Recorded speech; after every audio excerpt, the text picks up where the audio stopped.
Genial. Bueno, muchas gracias. Bienvenidos a todos los que un sábado a la mañana tuvieron ganas de escuchar de criminalística y de este tema nuevo, al menos que no está tan difundido, que es la crisis que estamos pasando en las ciencias forenses. Antes, bueno, vamos a, primero, déjenme probar que funcione el Power. Sí. Confírmenme por favor si ven bien la pantalla y si se escucha bien el audio.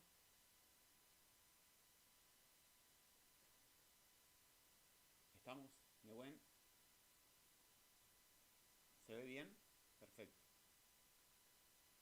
Bueno, en primera instancia quiero agradecer también al Instituto Universitario de la Policía Federal, que nos ha dado este espacio también para que podamos disertar y para plantear este tema que, como les decíamos, si bien no es novedoso, pero sí es está poco tratado, al menos en habla hispana y en Sudamérica principalmente. Entonces, a ver si esto me deja pasar.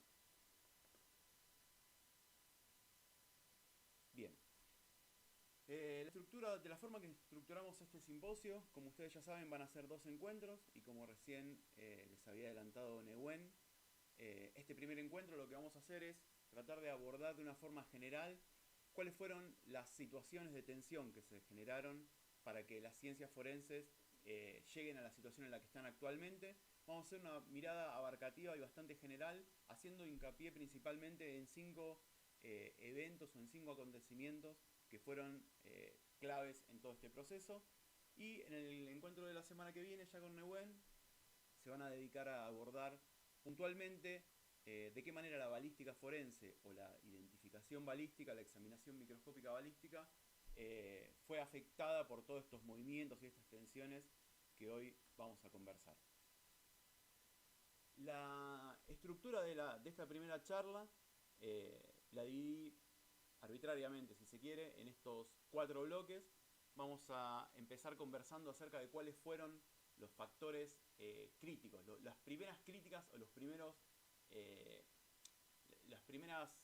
desencadenantes, si se quiere, de esta situación, de esta crisis, de estas tensiones.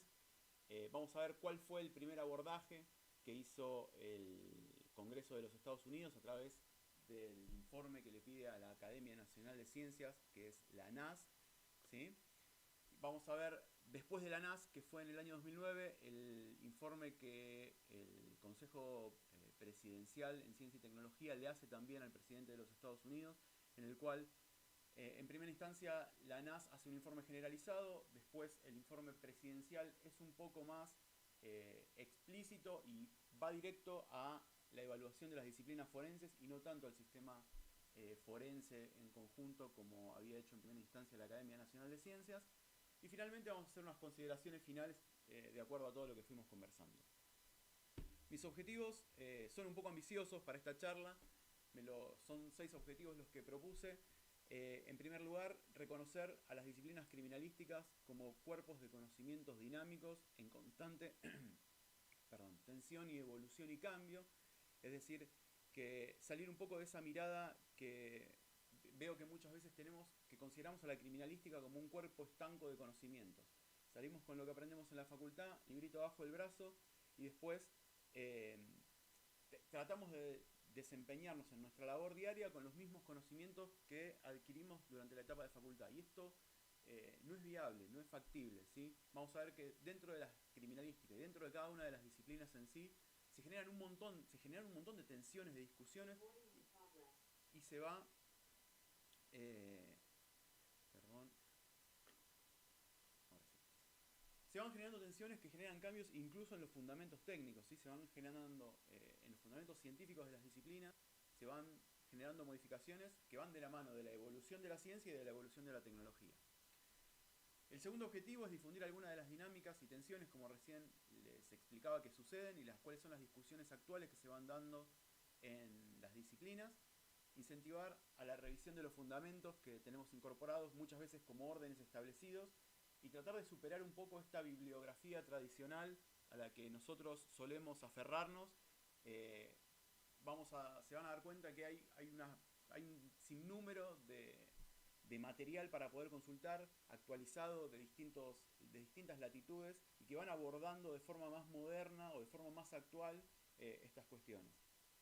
El punto número 4 es promover el conocimiento y la participación en organizaciones profesionales y la actualización profesional en sintonía con las ciencias más consolidadas a través de los journals científicos de prestigio con revisión de pares. Esto es acercarlos o poner en conocimiento las distintas organizaciones profesionales que existen, que nuclean a cada una de las disciplinas, como por ejemplo la Asociación Internacional para la Identificación, la Academia Americana de Ciencias Forenses, AFE, que es la Asociación de Examinadores de Armas de Fuego y Herramientas. Hay un montón de organizaciones que nuclean profesionales y desarrollan conocimiento científico que después lo publican a través de sus journals. Entonces la forma de estar actualizado con lo último que pasa en cada una de las disciplinas necesariamente es a través del conocimiento de estos elementos. Bueno, en el punto número 5 les puse alimentar el espíritu crítico y la exigencia respecto de las fuentes de consulta, y un poco va de la mano de esto, ver cómo fundamentamos y en qué nos basamos para fundamentar lo que decimos o para fundamentar nuestra disciplina. Y en el punto número 6 es reflexionar sobre la propia práctica e instar a la acción directa de mejora, ¿sí? Van a ver que durante la charla vamos a hablar de un montón de críticas y cambios que se propusieron. Probablemente algunos no estemos en capacidad de abordarlos simplemente por el lugar que nosotros ocupamos dentro de una estructura, y ese lugar o esas decisiones dependen de el poder político, de la decisión política o de la decisión de conducción de quien está a cargo de una organización, pero nosotros sí podemos modificar nuestro entorno inmediato, ¿sí? Yo estoy convencido de que si bien no vamos a cambiar el mundo siendo un poco más modestos con las ambiciones, sí podemos mejorar nuestra propia práctica y en base a eso ofrecerle un mejor producto a la justicia. Entonces bien, en primera instancia lo que tenemos que plantear o que charlar es por qué decimos que las ciencias forenses atraviesan una crisis. Y para empaparnos de esto, para embebernos de esto, no basta más que hacer una búsqueda en Google, ¿sí? Si ustedes buscan artículos relacionados con tensiones, con cambios de paradigma o con la situación actual de las ciencias forenses, se van a encontrar con esta clase de noticias. Incertidumbre de las ciencias forenses, cambio de paradigma, crisis, un llamado a más ciencia en las ciencias forenses. Entonces, cuando nosotros queremos ver en qué estado de situación, cómo están las ciencias forenses, estas notas o estos informes o estos artículos científicos son comunes. Entonces bien, lo que tenemos que evaluar es por qué, cuáles fueron los desencadenantes que nos llevaron o que pusieron a las ciencias forenses en esta situación. Y a mí se me ocurrió plantearlos de acuerdo a una línea de tiempo. Vamos a ver que son 5 elementos los que voy a mencionar. En el punto número 1, o el primer factor relevante para que las ciencias forenses estén en este lugar, fue la utilización o el comienzo de la utilización del ADN en las disciplinas forenses, con fines forenses. Esto ocurrió a fines de los 80, principios de los 90 del siglo pasado. El segundo punto relevante que vamos a tocar o que vamos a abordar es la creación del proyecto Inocencia, Innocence Project, que fue en el año 1992. Ya vamos a ver de qué se trata. Y en el punto número 3 es el fallo Daubert, también conocido como doctrina Daubert, ¿sí? Que fue una demanda que se inició en los Estados Unidos de una familia a la cual tuvo un hijo que nació con severas deformaciones congénitas, y lo culpaban de esas deformaciones a una farmacéutica, que se lo atribuían esos defectos congénitos a una farmacéutica a través de un medicamento, Pero lo relevante de todo esto es que ese caso, a través de apelaciones, llega a la Corte Suprema de los Estados Unidos, y la Corte de los Estados Unidos termina sentando una jurisprudencia muy importante que se mantiene de hecho hasta el día de hoy en cuanto a la admisibilidad de la prueba en juicio. Es decir, ¿cuándo o qué necesito corroborar de una evidencia científica para poder incorporarla en juicio con determinado grado de fiabilidad? Fíjense, estos tres entonces elementos que mencioné hasta ahora fueron elementos que interrogaron, que pusieron en jaque, ¿sí? Que cuestionaron o que elevaron la vara de acuerdo a la exigencia que se le hacía a las ciencias forenses en ese momento. Y el punto número 4, ya acá empieza a ser una reacción estatal, ¿sí? El punto número 4 es el informe de la Academia Nacional de Ciencias. Este informe o este reporte se genera a partir de que el Congreso de los Estados Unidos empieza a notar estas falencias, estas tensiones, estos conflictos que había para el interior de las ciencias forenses. Entonces, ¿qué hacen? Lo que hacen es, bueno muchachos, paremos la pelota, hagamos un relevamiento general de todo nuestro sistema forense, desde el primer laboratorio hasta el último, desde la primera disciplina hasta la última, desde el primer profesional hasta el último, para poder tener un estado real de situación, y en base a eso díganos de qué manera o qué tenemos que implementar para mejorarlo. O sea, detectan un problema y lo primero que hacen es pedir un diagnóstico. Esto fue en el año 2009. Y el último punto en el que vamos a desarrollar en el día de hoy es el informe PICAS, este informe presidencial que el Consejo de Asesores Presidenciales le realiza al presidente Barack Obama en el año 2016, en el cual recoge el guante de lo que dice la Academia Nacional de Ciencias en su informe del 2009, pero se enfoca específicamente en la validez científica de las disciplinas. Entonces dice, bueno, a ver, de todas estas disciplinas forenses que existen, ¿cuáles tienen validez científica verdaderamente y cuáles no? Entonces, a partir de todas estas cuestiones, de estos 5 puntos, estos 3 puntos críticos iniciales, y estos últimos 2 de revisión y de propuestas de mejora, es que se desencadenan en la comunidad científico-forense una serie de respuestas, de creación de organismos, de mayor investigación y publicación, y de revisiones disciplinares en todas las disciplinas, ¿sí? Entonces podríamos decir que hasta fines de los 80 las ciencias forenses venían desandando un camino dentro de los paradigmas tradicionales, que con estos cuestionamientos que se dan entre fines de los 80 y principios de los 2000, se genera una conmoción para dentro de las ciencias forenses, para dentro y para afuera en realidad, y a partir del 2009, con el reporte o el informe de la Academia Nacional de Ciencias, se comienzan a tomar medidas correctivas, primero de diagnóstico y después reacciones de fortalecimiento. Entonces, bien, vamos a comenzar desarrollando el primer punto que les mencionaba, que es la incorporación del ADN al ámbito forense. Muchos pensarán, bueno, pero si el ADN suma, ¿por qué? ¿Cuál fue el problema con el ADN? ¿Por qué generó cuestionamientos en las ciencias forenses? Y el problema fue justamente ese, lo alto que dejó la vara el ADN respecto del resto de las disciplinas.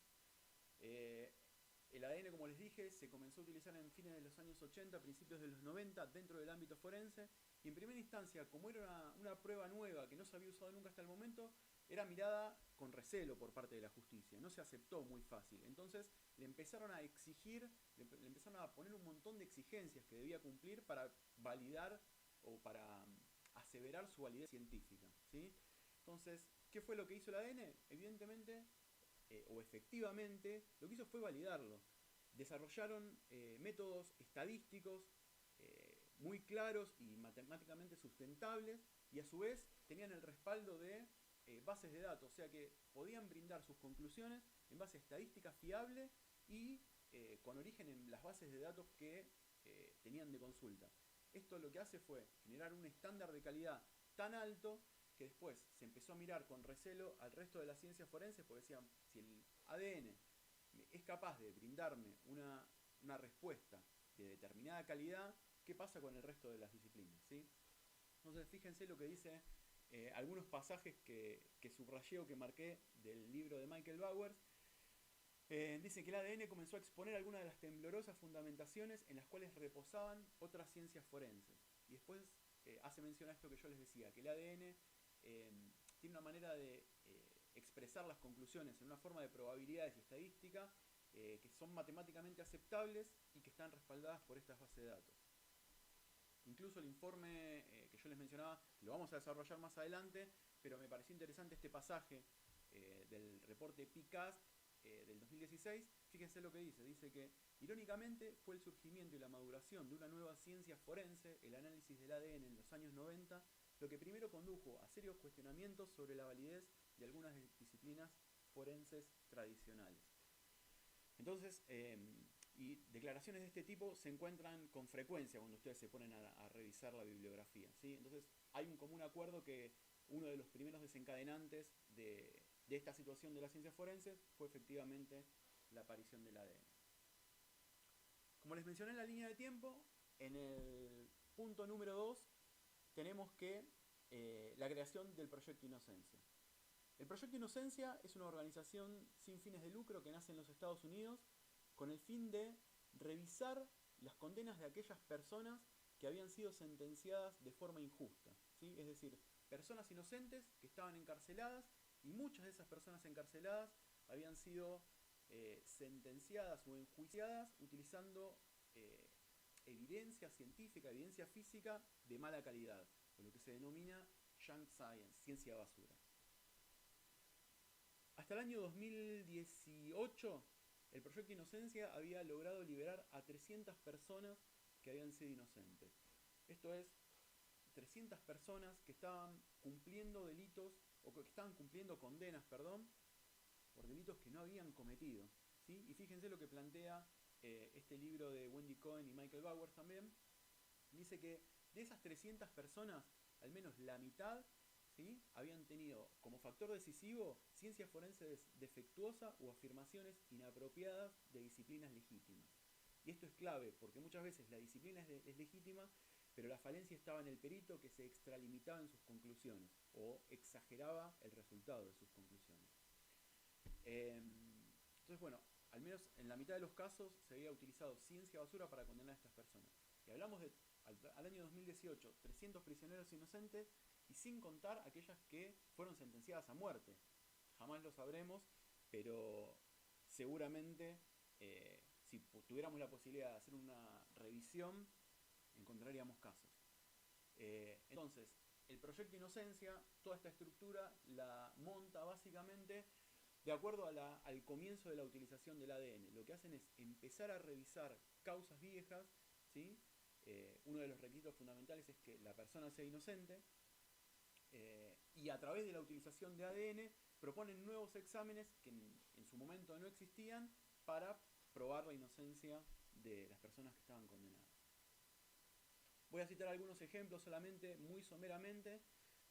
Si a alguien les interesa, los puede ampliar o los puede seguir en la página de Proyecto Inocencia. El primer caso que quiero citar es el de Ralph Armstrong. Fíjense, estuvo 28 años en prisión. Había sido condenado por el homicidio de un estudiante de 19 años en junio de 1980. ¿Cuál fue la evidencia que tenían o que tuvieron en contra de Ralph Armstrong? Bueno, en primer lugar había cabellos sobre la víctima que el perito declaró consistentes o similares con los de Armstrong. Después también encontraron la presencia de químicos de la sangre, químicos comunes en la sangre, en la mano y en los pies de Armstrong. No se pudo determinar ni grupo y factor ni ninguna otra característica de la sangre. Simplemente se declaró que se encontró en las manos y en los pies de Armstrong estas sustancias comunes de hallarse en la sangre. Y por último, tenemos una mancha de semen de un sujeto secretor tipo A, y o casualidad, Armstrong era secretor tipo A.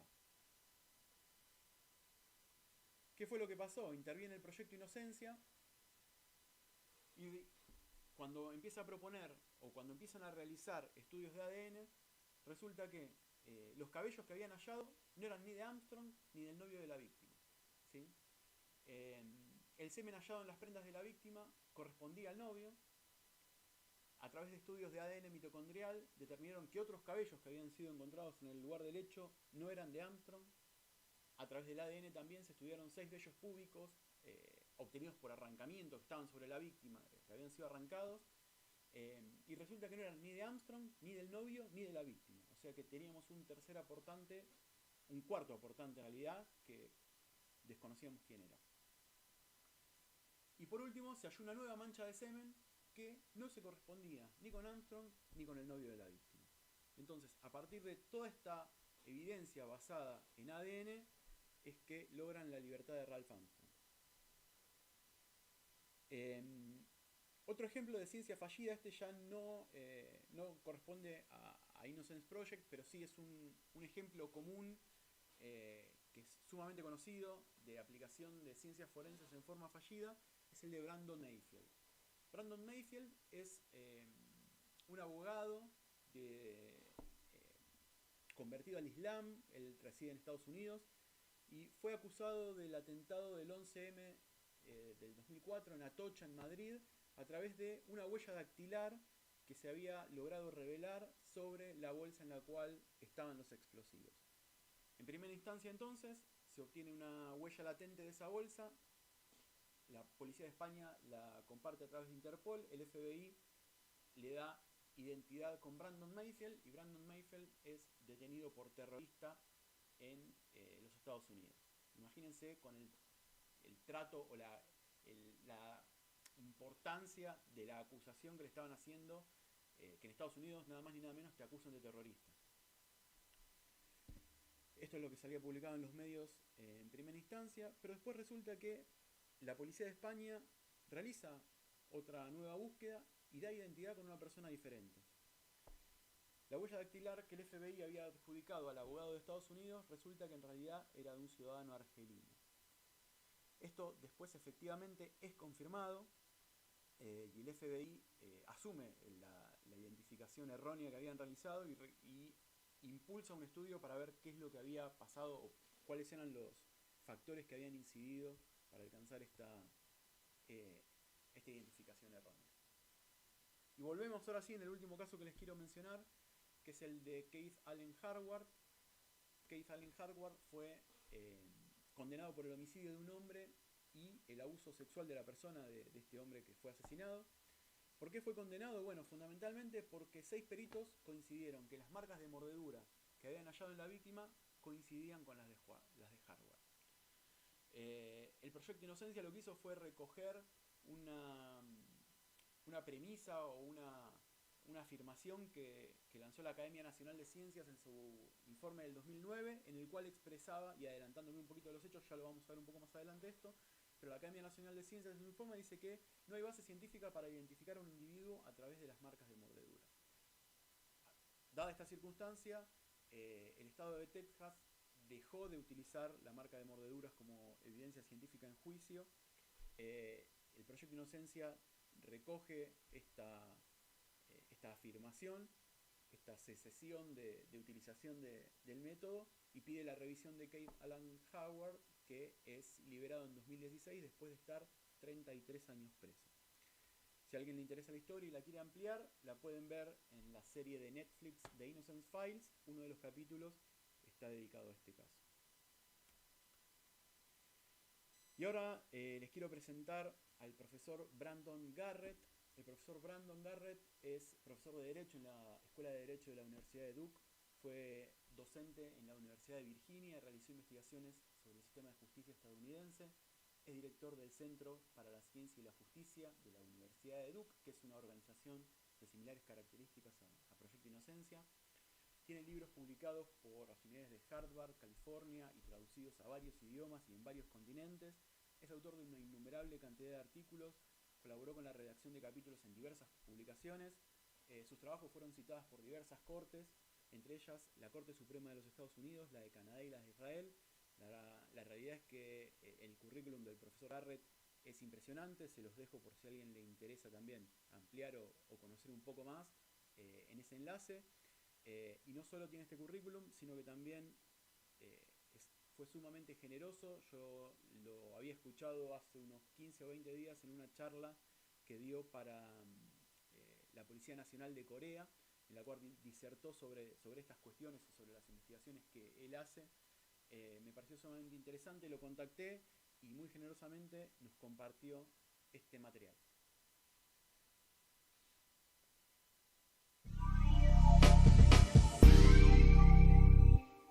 Garrett, and I'm a law professor at Duke University School of Law. I direct the Wilson Center for Science and Justice, and I recently wrote a book, Autopsy of a Crime Lab, that unpacks how forensic evidence can go wrong. I prepared these videos to provide background for lawyers interested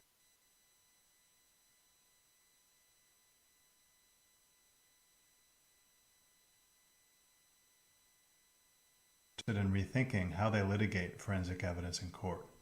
My goal is to provide a broad introduction to a range of issues that many of us lawyers and judges have simply not engaged with because we've too often taken forensic reports and testimony at face value. Now, if a courtroom expert testifies to complete confidence in a decision to find a fingerprint source identification, the vast majority of jurors would convict based on that alone. The same is true if the expert examines a bite mark or shell casings or the results of a facial recognition algorithm. The stakes could not be higher because people assume that forensic evidence is nearly infallible science. That's one reason why it's so powerful in court. I've surveyed thousands of people eligible for jury duty around the country, and we all overwhelmingly share a broad cultural assumption that evidence like a fingerprint can be identified and it can be linked to a single person. If only it were that simple. In my new book, I catalog the sources of error and the faulty science behind a range of well-known forensic evidence. Unfortunately, most types of forensics lack the statistical backing that DNA tests have. For a range of forensic disciplines and crime labs, quality controls and standards have been lacking for decades. We've seen scandals and audits in labs in large and small jurisdictions across the country. Tens of thousands of cases have been reopened. People have been exonerated, including by forensic DNA tests, after spending years in prison. Even for forensic methods that have been in use for over 100 years, underlying reliability remains largely untested and unknown, with research still in its nascency. Yet in our courtrooms, we hear experts testify like the actors on the popular CSI tape shows. They claim to find a perfect match. We'll never know how many innocent people have been arrested, fined, pleaded guilty, tried, convicted, or imprisoned based on flawed forensics. What can be done? My Autopsy of Our Crime Labs takes apart the process from beginning to end. We need top-to-bottom reform, beginning with real regulation and independent crime labs. We need sound science to support the work that forensic experts do. But most important for our purposes, we need lawyers to step up, and judges. For lawyers in the courtroom, it all begins with dispelling the myth of a perfect forensic expert. Forensic experts told us for decades that they were perfect, that they could uniquely identify a person to the exclusion of every other person in the world, with a zero error rate, meaning that they could never be wrong if they followed their methods correctly. We've been blind to a crisis in forensics. Now, as lawyers, we know that in 1993, the U.S. Supreme Court issued its landmark decision in Daubert versus Merrill Dow Pharmaceuticals, holding that federal judges must act as gatekeepers to ensure that experts use reliable methods in court. And lawyers expected that judges would finally scrutinize forensic science in federal court and then in the state courts, particularly after many states adopted the federal approach to expert evidence. The new focus on reliability and judicial gatekeeping does provide a new focus for lawyers, but only if they approach these questions in a far more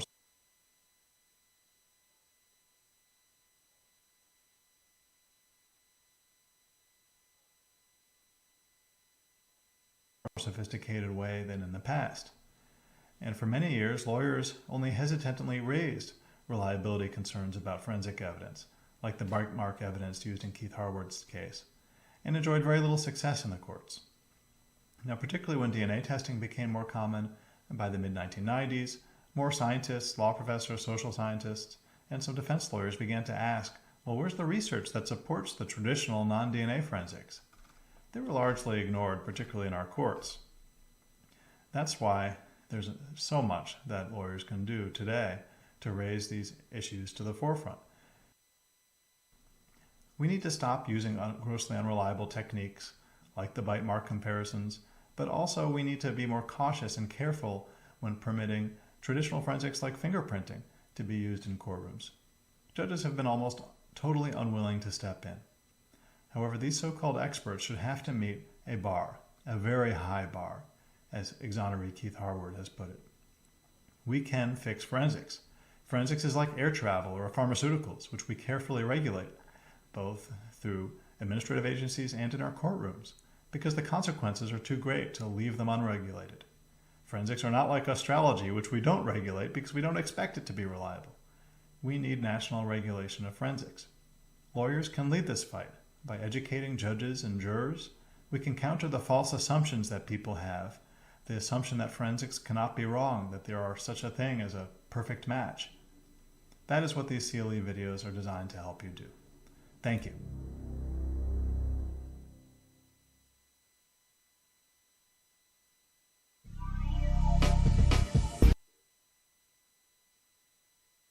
Bueno, fíjense lo que dice el profesor Garrett, que en realidad lo que hace no es más que reflejar una situación que los abogados están empezando a notar y están empezando a avanzar en este sentido, ¿sí? Tal como lo hizo en su momento Proyecto Inocencia, lo que están haciendo no es nada más que exigir estándares de calidad y de fiabilidad a las ciencias forenses. Entonces, es importante estar atento porque tarde o temprano estas exigencias nos van a llegar a nosotros, nos van a llegar a Argentina. De hecho, ya hay una sede de Proyecto Inocencia en Argentina. Entonces, me parece sumamente interesante entender cuál es la visión y qué es lo que plantean, porque, como vamos a ver más adelante, muchos de estos cuestionamientos, muchas de estas cosas que plantean, tienen razón. Entonces, me parece una opinión por demás interesante y por más autorizada para que nos cuente o para que nos ponga más o menos en situación o en contexto respecto de la situación internacional. Entonces, bien, el tercer punto que les había mencionado dentro de la línea de tiempo es este fallo de la Corte Suprema de los Estados Unidos, ¿sí? El fallo Daubert versus Merrell Dow Pharmaceuticals.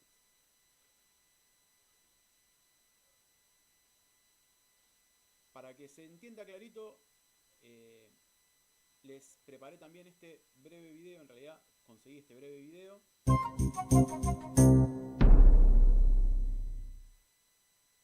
In the 1950s, drug manufacturer Merrell Dow Pharmaceuticals developed a breakthrough pregnancy drug called Bendectin. Over 33 million women worldwide used Bendectin to soothe the symptoms of morning sickness. But a number of women taking Bendectin gave birth to children with severe deformities.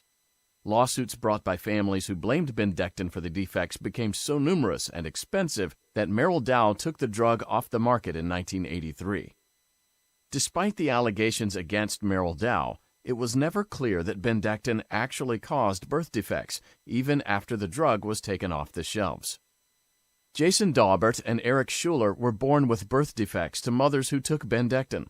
Their families brought a case against Merrell Dow that eventually reached the United States Supreme Court. Unsurprisingly, the attorneys in Daubert v. Merrell Dow Pharmaceuticals argued fiercely over whether Bendectin actually caused the children's birth defects. Merrell Dow relied on established scientific findings, pointing to over 30 published studies on Bendectin, none of which showed that the drug caused birth defects.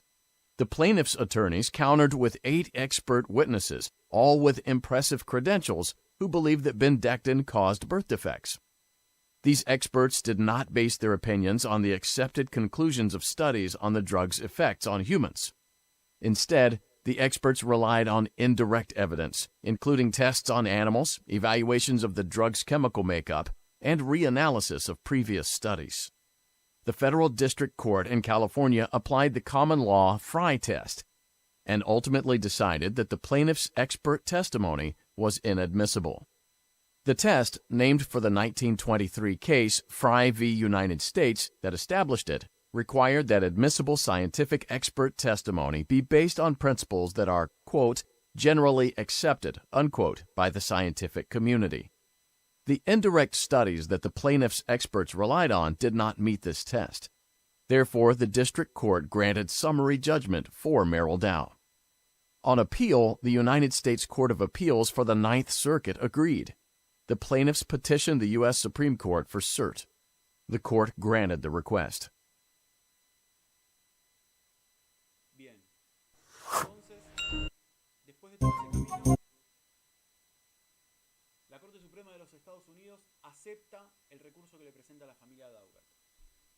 Si vieron en el video, se mencionan dos jurisprudencias importantes. Por un lado, la jurisprudencia del caso Frey y por otro lado, la jurisprudencia del caso Daubert. El caso Frey, que es la regla de admisibilidad que se venía aplicando hasta el caso Daubert, decía que para que una evidencia o que una prueba científica sea admitida en juicio, ¿sí? Se pueda valorar en un juicio penal, debería ser aceptada, debería tener una aceptación general por parte de la comunidad científica relevante. Si tenía esa condición, si reunía esa condición, podía ser incorporada a juicio. Esto es justamente lo que no pasó, es decir, la prueba que presentan los abogados de la familia Daubert no tenían una aceptación en la comunidad científica relevante, sino que eran estudios que habían hecho ad hoc para ese caso en particular. Entonces, al no cumplir esa regla, la Corte, la justicia en realidad, en las distintas instancias, fue rechazando esta apelación. Ahora bien, ¿qué pasa cuando esto llega a la Corte Suprema? Llega la apelación a la Corte Suprema y dice, no solo que no la acepta y vuelve a fallar en favor de Daubert, sino que dice, esta regla de aceptación general hay que fortalecerla. Por lo cual, amplía esas exigencias de la aceptación general que se regía hasta ese momento, la amplía y exige otros 5 puntos, es decir, eleva aún más todavía la vara que se necesitaba alcanzar para poder incorporar un elemento como prueba científica dentro de un proceso penal. ¿Cuáles son estos 5 puntos que establece el fallo Daubert? Bueno, en primer lugar, que esa teoría o metodología que yo estoy tratando de incorporar pueda ser y haya sido probada. Es decir, ¿qué quiere decir esto? Bueno, acá no me vengan con inventos nuevos, lo que vos me estás trayendo tuvo que haber sido aplicado y tuvo que haber sido testeado antes. No se puede utilizar el proceso penal como un conejillo de indias. El punto número 2 es que la metodología o que la teoría haya sido sometida a revisión de pares y publicación, ¿sí? Fíjense que esto es un factor importante del cual muchos de nosotros aprendimos a fuerza de pandemia. Si ustedes hacen un poquito de memoria acá en Argentina, cuando las vacunas contra el COVID-19 eran incipientes y se barajaba la posibilidad de traer la vacuna rusa, la Sputnik, que estaba sumamente cuestionada por determinados sectores de los medios de comunicación o por determinados sectores de la sociedad, ¿qué era lo que se exigía? Se exigía que estuviera publicada. ¿Cuál es la publicación científica? Y se generó un sentimiento de tranquilidad a partir de que esa vacuna que los estudios de esa vacuna fueron publicados en The Lancet. Estábamos todos esperando que saliera en The Lancet, nadie sabía qué era o qué significaba, pero todos esperábamos la publicación en The Lancet. Bueno, eso no es más que una verificación de que ese procedimiento fue validado por pares, es decir, que no es algo que se me ocurrió a mí, lo publiqué y lo estoy aplicando, sino que el conocimiento que yo produje fue revisado por pares que pertenecen a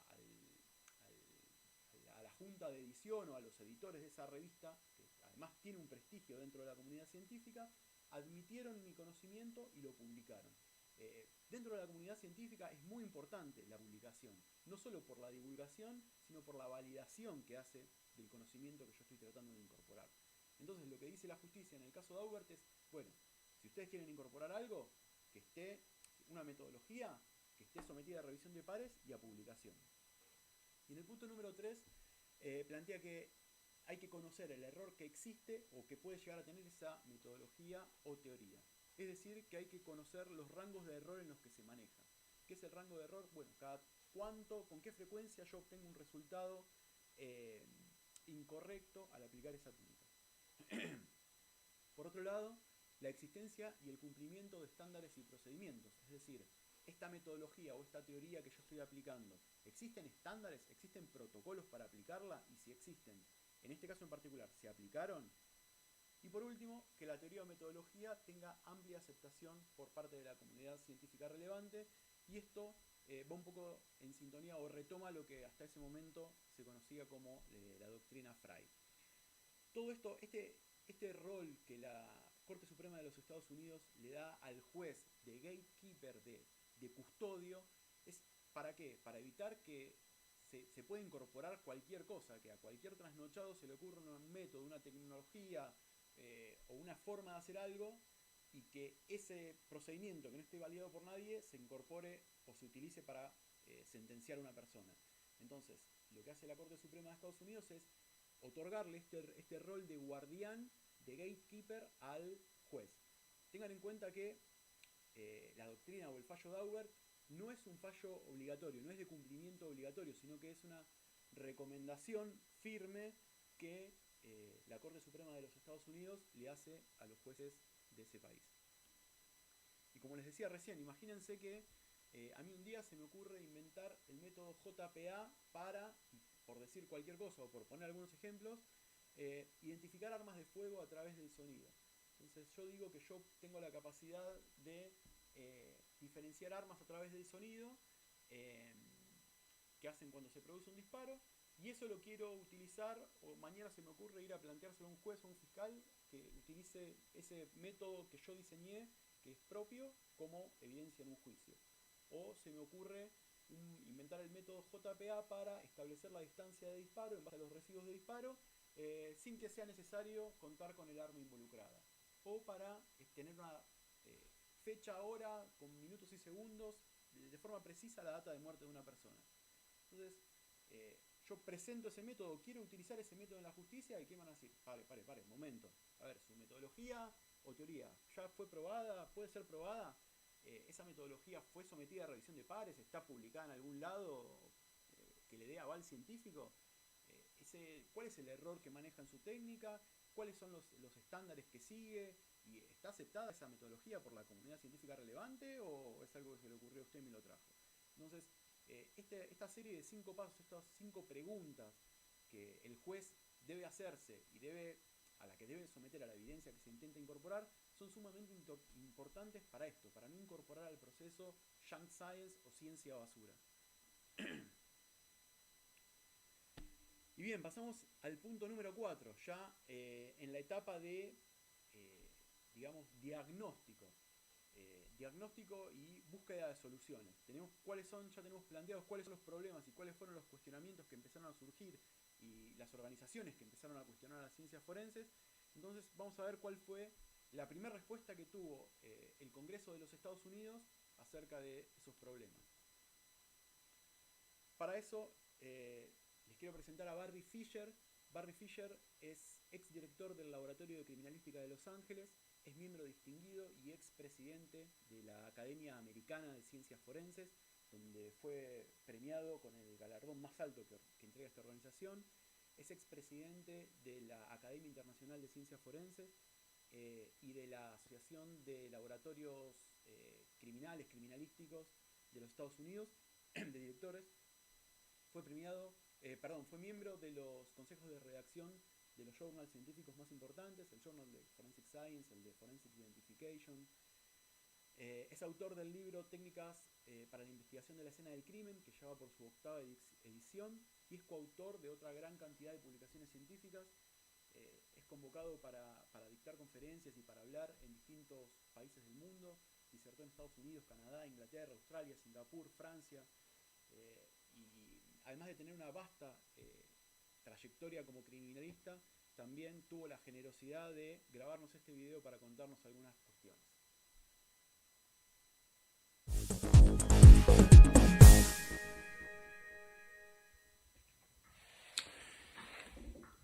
In 2009, the National Academy of Sciences published a report on the status of forensic science in the United States.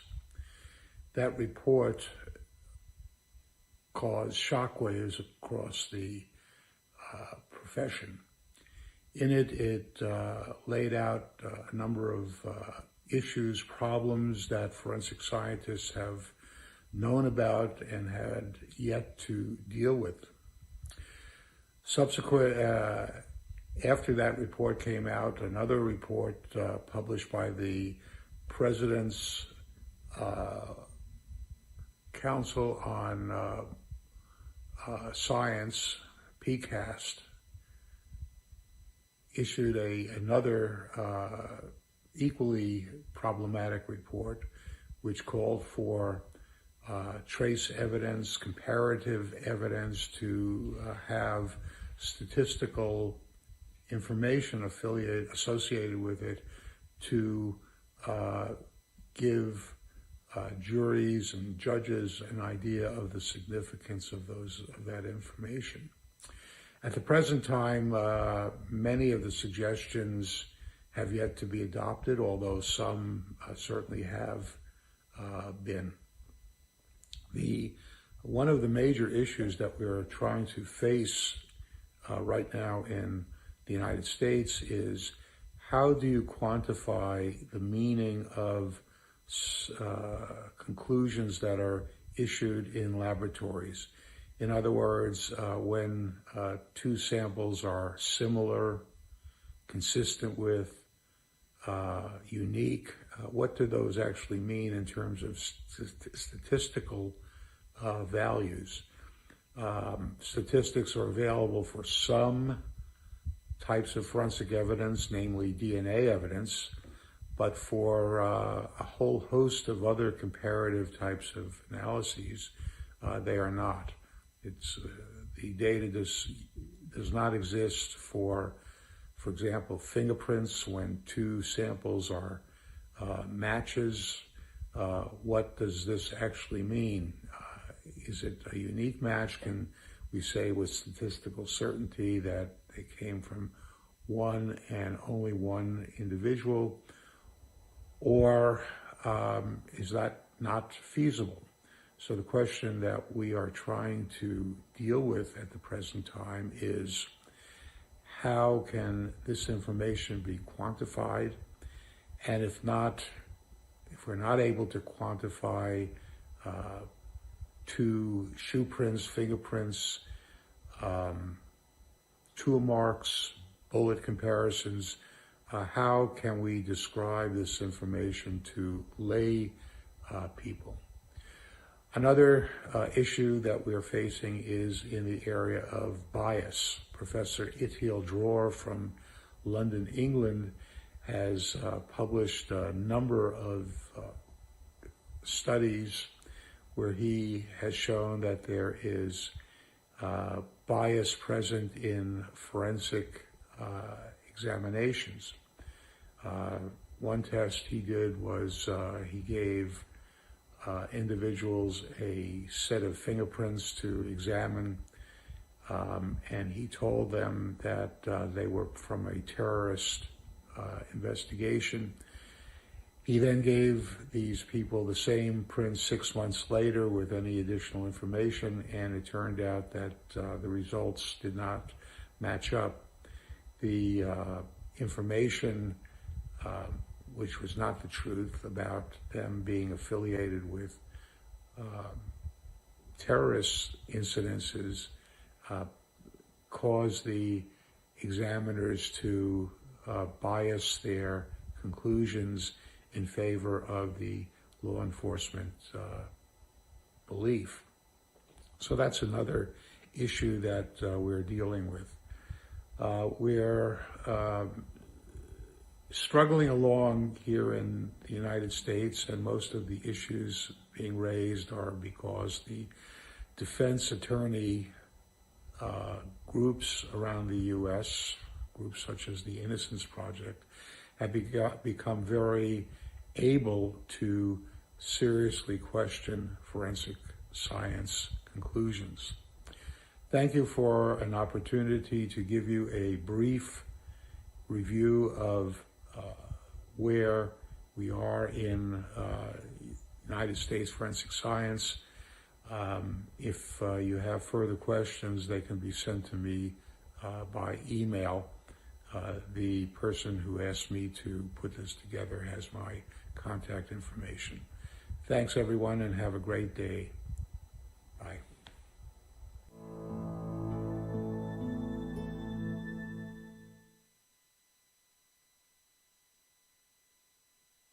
Bien, entonces, este informe del que nos hablaba el profesor Fischer, como también les había comentado al inicio, se inicia, o su puntapié inicial es el reconocimiento que tiene el Congreso de los Estados Unidos sobre los problemas que estaban teniendo por condenas cerradas, por cuestionamientos que le hacía Proyecto Inocencia. Entonces, a partir de eso es que deciden hacer este diagnóstico generalizado de todo el sistema forense integral, del primer al último laboratorio, de la primera a la última disciplina y del primer al último perito trabajando en el sistema. le hace una serie de pedidos a la Academia Nacional de Ciencias, que son estos 8 que yo les muestro acá, pero nosotros nos vamos a concentrar únicamente en aquellas cuestiones que están relacionadas con las disciplinas forenses, ¿sí?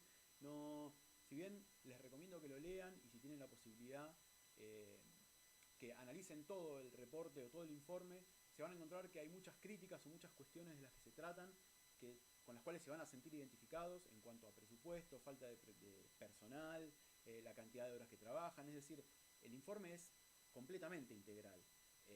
Pero bueno, para abordarlo por completo necesitaríamos, no sé, 10 clases de dedicarnos únicamente al informe NAS. Entonces lo que me interesa a mí para esta charla es abordar únicamente aquellas cuestiones que atraviesan en forma, digamos, como eje, que tienen como eje a las críticas que se le hacen particularmente a las disciplinas forenses. Una división interesante o una mención importante que hace este informe de la Academia Nacional de Ciencias, en primera instancia es dividir a las disciplinas en 2 grupos. Por un lado, se va a referir a aquellas disciplinas que están basadas en ciencias tradicionales, como por ejemplo la química y la biología, y dentro de este universo posiciona a la toxicología, al ADN, a la determinación de drogas. O sea, por un lado, pone a las disciplinas basadas en las ciencias tradicionales y por otro lado, entonces, en otro grupo, posiciona a aquellas disciplinas nacidas de la empiria. Es decir, aquellas que nacieron en laboratorios policiales y que no tienen este pasado o esta fundamentación científica en ciencias más consolidadas. Estas disciplinas que nacen de la empiria se posicionan o se originan dentro de los laboratorios policiales o criminalísticos para tratar de dar respuesta a casos puntuales y utilizando la evidencia física. En este grupo pone a la balística forense, al análisis de crestas de fricción o papiloscopía como la conocemos nosotros, análisis de patrones de manchas de sangre, etc.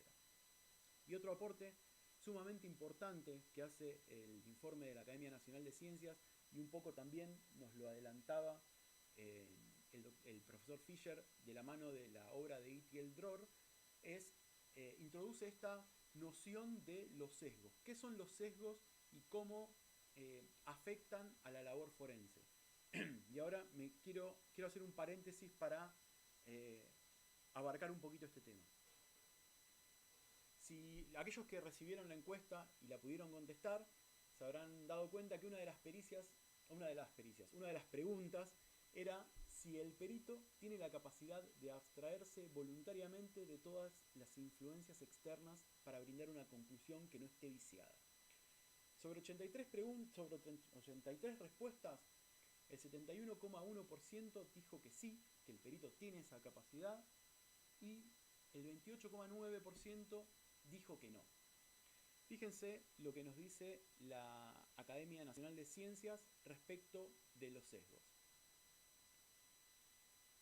Primero, lo que nos plantea es que nosotros inconscientemente siempre captamos señales de nuestro entorno y las incorporamos de forma no declarada en nuestros análisis mentales. Es decir, que todos nuestros análisis mentales están influidos por estas señales que inconscientemente captamos de nuestro entorno. Esto es un proceso inconsciente del cual no podemos apartarnos voluntariamente. Entonces, esto nos lleva a realizar a través de estos procesos mentales suposiciones injustificadas, grados de exceso en la confianza, grados de subestimar dificultades. Hay distintas clases de sesgos cognitivos que afectan nuestros procesos mentales. Y es una característica, es un elemento típico de los procesos de tomas de decisiones. Todos los procesos de decisiones, cuando una persona toma una decisión, necesariamente está influida por estos factores externos. El profesor Itiel Dror es uno de los exponentes en el estudio de estos sesgos cognitivos, y la ciencia también ya conoce de la existencia de estos sesgos cognitivos. Entonces, lo que se hace, en virtud de que como son inconscientes y no se pueden anular completamente, sí se trabaja en protocolos y en forma de abordar o de manejar la información para minimizar o paliar el efecto que estos sesgos cognitivos tienen sobre las producciones forenses o de cualquier otra ciencia. ¿De qué manera se mitigan, por ejemplo? Bueno, limitando la información contextual. Esto en un ámbito pericial sería que yo le entrego a un perito el material para que analice y no le digo de qué casos son ni cuáles son los pormenores del caso, por ejemplo. O que el perito que intervino en el lugar del hecho no sea el mismo que procesa la evidencia, por citar algún ejemplo. Por otro lado, también se pueden paliar estableciendo revisiones de pares independientes. Las revisiones de pares, si alguno no lo sabe, es que una vez que yo llego a una conclusión con determinado material, después de analizar determinado material, sean huellas dactilares, sea material balístico, el que fuera, otro perito tiene que volver a realizar el estudio que hice yo y ver si llegamos a la misma conclusión. Esta también es una forma, si se quiere, de disminuir la subjetividad. Pero lo importante es que ese proceso de revisión de pares de la actividad pericial se realice por peritos independientes. Porque si yo estoy haciendo la pericia y quien la va a revisar es el que tengo sentado en el escritorio de al lado, no se cumple esta independencia, por lo cual tampoco funciona este mecanismo como una salvaguarda para evitar el sesgo cognitivo. Y el tercer punto que les menciono acá es administrando adecuadamente los flujos de información a los que están expuestos los peritos. Es decir, no brindar o no que los peritos no tengan más información que la que necesitan para realizar la actividad pericial, y esto se trabaja a través de protocolos y de estándares que disponen el funcionamiento de, por ejemplo, una dependencia. Y acá volvemos a retomar el caso que les había mencionado al principio. ¿Recuerdan de Brandon Mayfield respecto de la identificación papiloscópica errónea que se realizó y atribuyéndole equivocadamente el atentado del 11M en Madrid? Entonces, a raíz de ese error, el FBI lo que hizo fue convocar a una junta internacional para que analice a ver por qué motivo se había llegado a obtener ese error. Fíjense un poco cómo actúa la mecánica americana. Tuvieron problemas con las ciencias forenses, le piden al Congreso que haga una evaluación para ver cómo mejorarlo. El FBI tiene un problema con una identificación errónea, que hace, convoca una junta internacional para detectar dónde está el error. En ningún momento quisieron esquivar el bulto, y esto la verdad que es algo que a mí me pareció destacable, al menos de la revisión bibliográfica que fui haciendo. Esta forma de accionar, por lo menos a mí me deja muy conforme y me da un poco de envidia también, la forma en que abordan los problemas. Entonces, bueno, lo que determinó esta junta internacional es que los dos operadores que hicieron la verificación de las huellas dactilares de Brandon Mayfield estaban afectados por un sesgo de confirmación, debido a la presión que tenían por resolver y la urgencia de ese caso.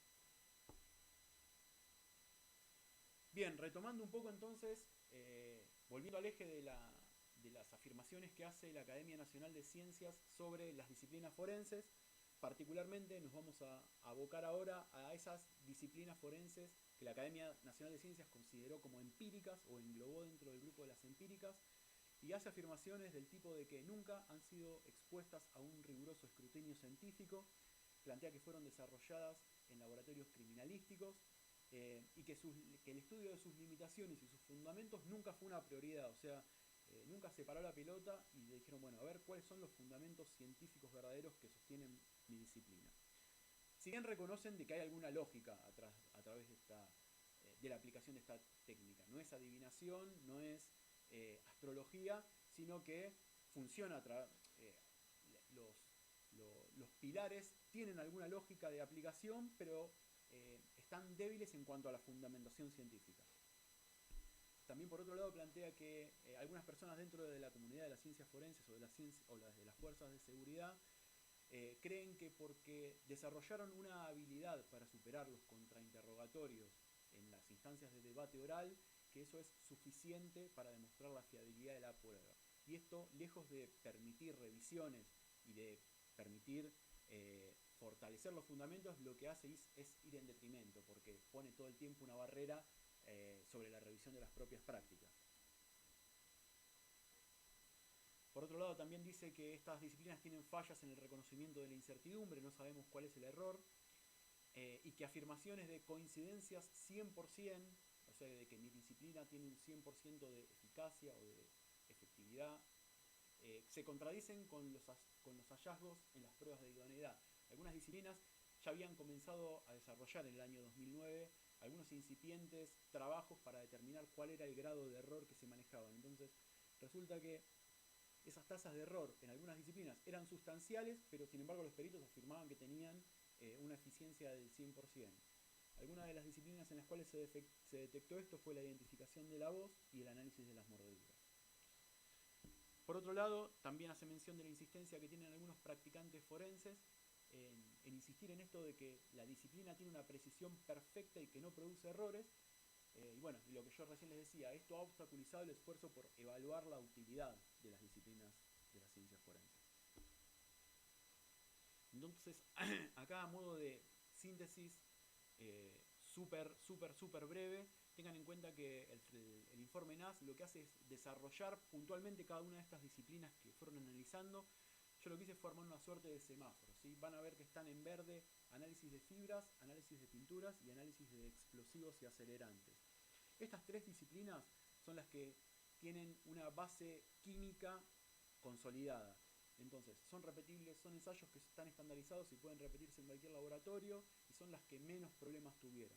A excepción, hacen una mención respecto del análisis de explosivos y acelerantes y dicen que si bien el estudio de las sustancias químicas o de los acelerantes cumple estos patrones, es decir, está estandarizado y tiene una base química sólida, no así el estudio de incendios intencionales. Es decir, cuando los peritos expiden sobre de qué forma se expandió el fuego o qué afectó o si el incendio fue intencional o no o cuáles son los patrones que se estudian para hacer esta clase de determinaciones, esa rama de estudio está bastante debilitada y llaman a profundizar la investigación para fortalecer esa rama de la disciplina, digamos, de la investigación de incendios intencionales.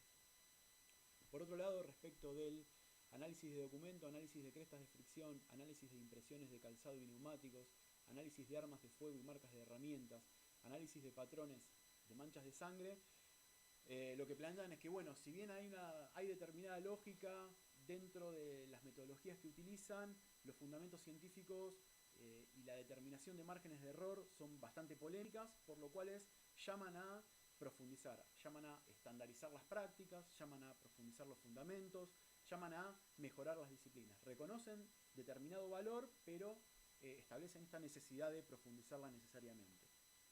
Y por otro lado, respecto del análisis microscópico de pelos y el análisis de marcas de mordedura, directamente lo que plantean es que no tienen fundamentos científicos.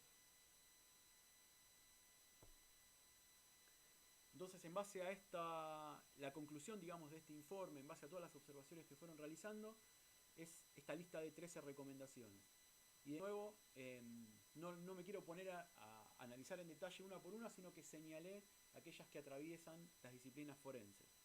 Tenemos como recomendación número 2, instan a estandarizar la terminología utilizada en los informes y en las declaraciones en juicio, también a establecer un modelo de informe con los datos mínimos que debe contener ese informe. En la recomendación número 3 tenemos que instan a promover la investigación científica con revisión de pares para determinar la fiabilidad, la precisión y la validez de las disciplinas. Este punto número 3 está un poco en consonancia con esas disciplinas que aparecían en amarillo en el semáforo. La recomendación número 5 habla de promover la investigación sobre sesgos y error humano en las investigaciones forenses y desarrollar estrategias para mitigarlo. La recomendación número 6 llama al trabajo conjunto entre diversos organismos estatales para desarrollar estándares de procedimientos y exámenes de idoneidad. La recomendación número 7 habla de la obligatoriedad de acreditar laboratorios y de certificar profesionales.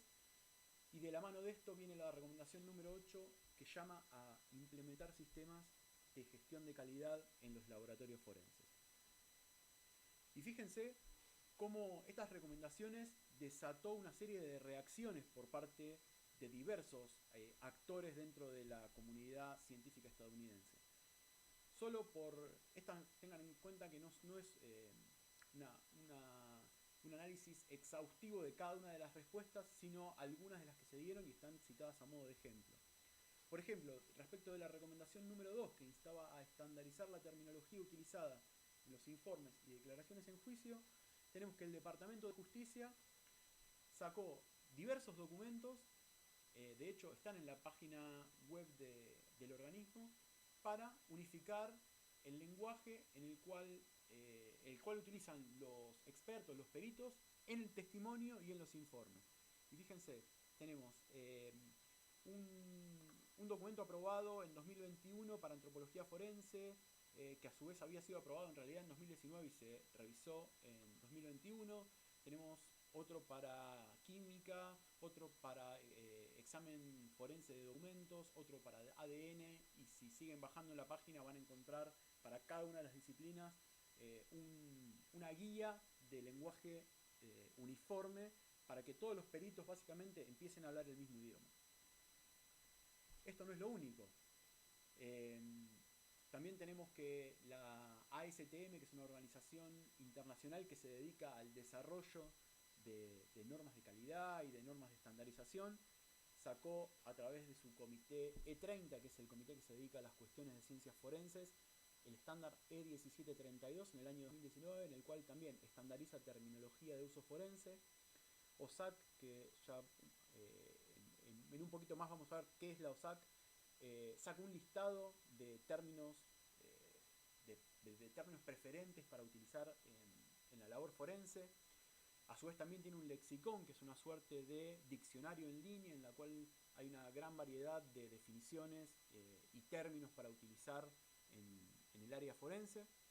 Y organizaciones como por ejemplo IAPA, que es la que nuclea el conocimiento en relación al análisis de patrones de manchas de sangre, no solo se limitó a establecer la terminología en el idioma inglés, definiendo cada uno de los elementos en inglés, poniendo, digamos, el término y la definición, sino que también realizó diversas traducciones oficiales, si se quiere, para estandarizar no solo la utilización o el desarrollo de la disciplina entre los hablantes del idioma inglés, sino que también la estandarizó para los practicantes forenses de diversas latitudes del mundo. La segunda parte de esta recomendación, recuerden que decía establecer un modelo de informe con los datos mínimos que debía contener. Bueno, en este sentido, la Organización Internacional ASTM saca otro estándar, que es el E620 en el año 2018, en el cual plantea algunas cuestiones a tener en cuenta al momento de realizar informes o emitir opiniones científicas o técnicas en el marco de una investigación penal o civil. La recomendación número 5 hablaba de promover la investigación sobre sesgos y error humano en las investigaciones forenses y desarrollar estrategias para mitigarlo. Fíjense, con una rápida búsqueda en Google, la cantidad de artículos que surgen en este sentido. En comprender y mitigar el sesgo en la evaluación forense, investigaciones de sesgos. Muchas de estas investigaciones lo tienen al profesor Itiel Dror como principal referente. Por otro lado, también instaban a aumentar la investigación científica. Y miren, acá les pongo un artículo que salió en el Journal Forensic Science Internacional, y lo que hicieron fue analizar la cantidad de publicaciones respecto de huellas de fricción, respecto de la papiloscopía que hubo antes del reporte NAS y después del reporte NAS. Analizaron un periodo de 5 años posteriores y 5 años después de que este informe salió. Y fíjense los resultados. Tenemos que en la búsqueda o en el análisis bibliométrico que hicieron, es decir, a través de la interpretación de las estadísticas de publicación, digamos, de los journals, entre 2005 y 2009 hubo 113 publicaciones. Antes del NAS, 113. Después del NAS, entre 2010 y 2014, 205. Hubo un incremento del 81%. Y de la búsqueda empírica, es decir, de buscar manualmente artículos relacionados con cuestiones papiloscópicas, se encontraron que previo al NAS había 407 papers, y después del NAS, entre 2010 y 2014, 627, lo que marca un incremento del 54%. En la segunda parte de la tabla, fíjense que tienen la cantidad de artículos publicados por cada journal de los que fue analizado y cuál fue el incremento porcentual que sufrieron, siempre hablando de crestas de fricción, ¿sí? Fíjense que el aumento en la publicación fue más que importante, o sea que la comunidad científica recogió el guante de lo que dijo la Academia Nacional de Ciencias y se puso a hacer investigación científica. La sexta recomendación llamaba al trabajo conjunto entre diversos organismos estatales para desarrollar estándares de procedimientos y exámenes de idoneidad. Yo creo que una de las medidas más importantes que acarreó el NAS es justamente la formación de OSAC. OSAC es una organización que funciona bajo la órbita del NIST, que es el Instituto Nacional de Tecnología y Estándares de los Estados Unidos, y lo que hizo fue nuclear a los grupos de trabajo científico que existían hasta el momento, que estaban comandados por el FBI, los SWG. Estos grupos de trabajo eran grupos de profesionales en los cuales descansaba, si se quiere, esto de nuclear la producción de investigación y conocimiento. Entonces el NAS lo que hizo fue crear a raíz del NAS se crea esta organización que es el OSAC, que está dividida en 7 áreas de acuerdo a las ciencias forenses. Cada ciencia representa un área y esta área a su vez se subdivide en subcomités y su principal objetivo es el desarrollo de normas, el desarrollo de estándares para unificar los procedimientos forenses. No solamente gestionan estándares, sino que también gestionan mapas de flujo de datos, concentran la bibliografía, producen desarrollo. Y la mayor fortaleza que yo creo que tiene esta organización es que los documentos que emiten están generados por consenso, ¿sí? Es decir, que este grupo de profesionales que nuclea o que detecta una necesidad y se pone a trabajar en el desarrollo de normas, no es que imponen su voluntad, sino que todos los documentos pasan por un proceso de escrutinio público en el cual el documento que ellos desarrollan se somete a un escrutinio público, se deja 30 días para que los interesados puedan leerlo, criticarlo, y en base a esto después el subcomité recoge las críticas, realiza las modificaciones que sean necesarias y a su vez trabaja con organismos desarrolladores de normas. Ahora vamos a ver de qué se trata eso, pero bueno, quiero resaltar esto de el valor y la fortaleza que tienen estos estándares, ¿sí? Que no son atribuciones o cuestiones caprichosas de 5 personas que se juntaron un día a tomar café y a establecer protocolos, sino que tienen un proceso exhaustivo en el cual también intervienen como parte asesora de OSAC. Hay un comité o un grupo de trabajo de lingüistas, hay un grupo de trabajo de personas que se dedican a la estadística, a cuestiones legales, a factores humanos, o sea, se aborda multidisciplinariamente cada uno de estos documentos.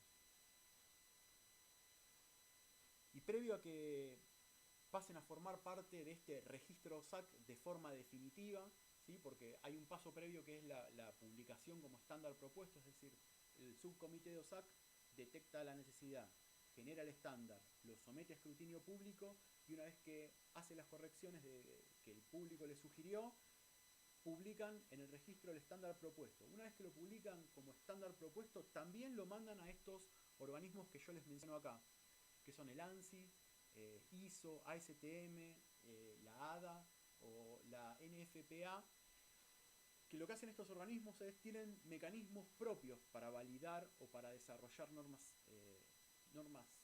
estándares, digamos, estándares de procedimiento. Entonces, no solo el documento es sometido al proceso de OSAC, sino que cada uno de los SDO de estas organizaciones que yo les mencionaba, lo someten a otro proceso de validación. Y una vez que es aprobado por estos segundos organismos, vuelve a OSAC y OSAC lo incorpora en su registro como un estándar publicado. O sea, miren el nivel de calidad y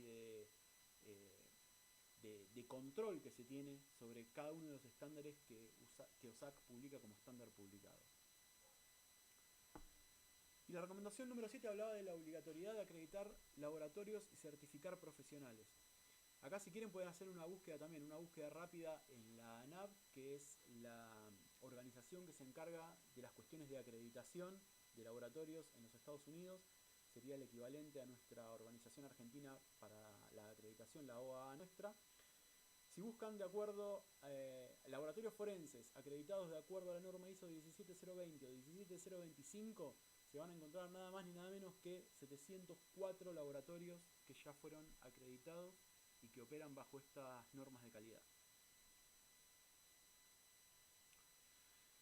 Entonces, bien, nos queda abordar el último informe, que es el último punto de esta línea de tiempo que les había propuesto, que es el informe presidencial o el informe del Consejo de Asesores Presidenciales para la Ciencia y la Tecnología, que habíamos dicho, les había contado en primera instancia que recoge el guante de lo que dice el NAS y de todas esas observaciones que hace sobre las disciplinas y las profundiza. El reporte de PCAST se aboca únicamente a determinar si las disciplinas o los métodos de comparación de características son válidos científicamente. Como les conté, bueno, surge a pedido del presidente Barack Obama y es publicado en el año 2016 y tiene el fin de evaluar medidas desde el punto de vista científico para fortalecer las disciplinas forenses y asegurar la validez de la evidencia que se utiliza en el sistema legal de los Estados Unidos. ¿Cómo está estructurado este informe? Bueno, en primer lugar lo que hace es una revisión de los estudios previos que había hasta el momento sobre la validez de los métodos científicos. Analiza cuál es el rol de la validez científica en los juicios, retoma muchas de las cosas de los estándares de admisibilidad de la prueba de Frey y Daubert, en realidad, Daubert muy fuerte. Analiza cuáles son los criterios científicos para la validez y la confiabilidad de los métodos forenses de comparación de características que hay que tener en cuenta. Y evalúa 7, en realidad son 6 y un séptimo ahí muy abuelo de pájaro, de forma muy liviana. 7 métodos forenses, decía entonces, de comparación de características. Después de todo este análisis, realiza diversas recomendaciones al MIST, al FBI, a la Fiscalía General y a los jueces en general. ¿Cuáles son estos estudios previos o estos antecedentes que recoge el PCAST y toma como, digamos, como punto de partida? Bueno, tuvo una revisión del año 2002, un estudio que se había hecho, que había realizado el FBI en cuanto a la comparación microscópica de cabellos, y resulta que ese estudio que hizo el FBI arrojó que había un 11% de error en las identificaciones a través, o en las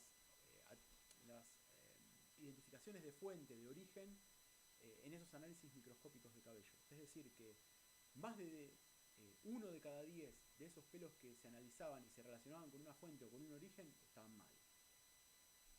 Después del año 2004 recogen esta crítica y esta falta de fundamento que tenía la práctica que hacía también el FBI, y era tratar de establecer el origen de una munición o de un proyectil en base a la composición química que tenía el núcleo de ese proyectil. Es decir, analizaban los componentes que tenía un proyectil encontrado en algún lugar y después lo comparaban con una caja o con los componentes que tenía una determinada caja o un determinado lote de munición, y trataban de relacionar un proyectil con un lote o con una caja de municiones a través de las características químicas que tenía esa composición. Esto se determinó que no tenía ningún fundamento científico, por eso el FBI dejó de utilizarlo. Del año 2005, recogen este dato que yo ya les mencioné anteriormente respecto del Comité Internacional que intervino luego del error en la identificación de Brandon Mayfield, y del año 2009 y 2010 recogen estudios que demuestran que no es factible identificar a personas a través de las huellas de mordedura con los procedimientos que estaban disponibles en ese momento, ¿sí? Este fue un informe que también hizo la Academia Nacional de Ciencias. Una afirmación importante que recoge el PCAST y de la evidencia, yendo más lejos de lo que puede justificarse científicamente. Por ejemplo, indicando 100% de certeza o error cero o despreciable. Plantea que esas afirmaciones no son sostenibles de ninguna manera en forma científica.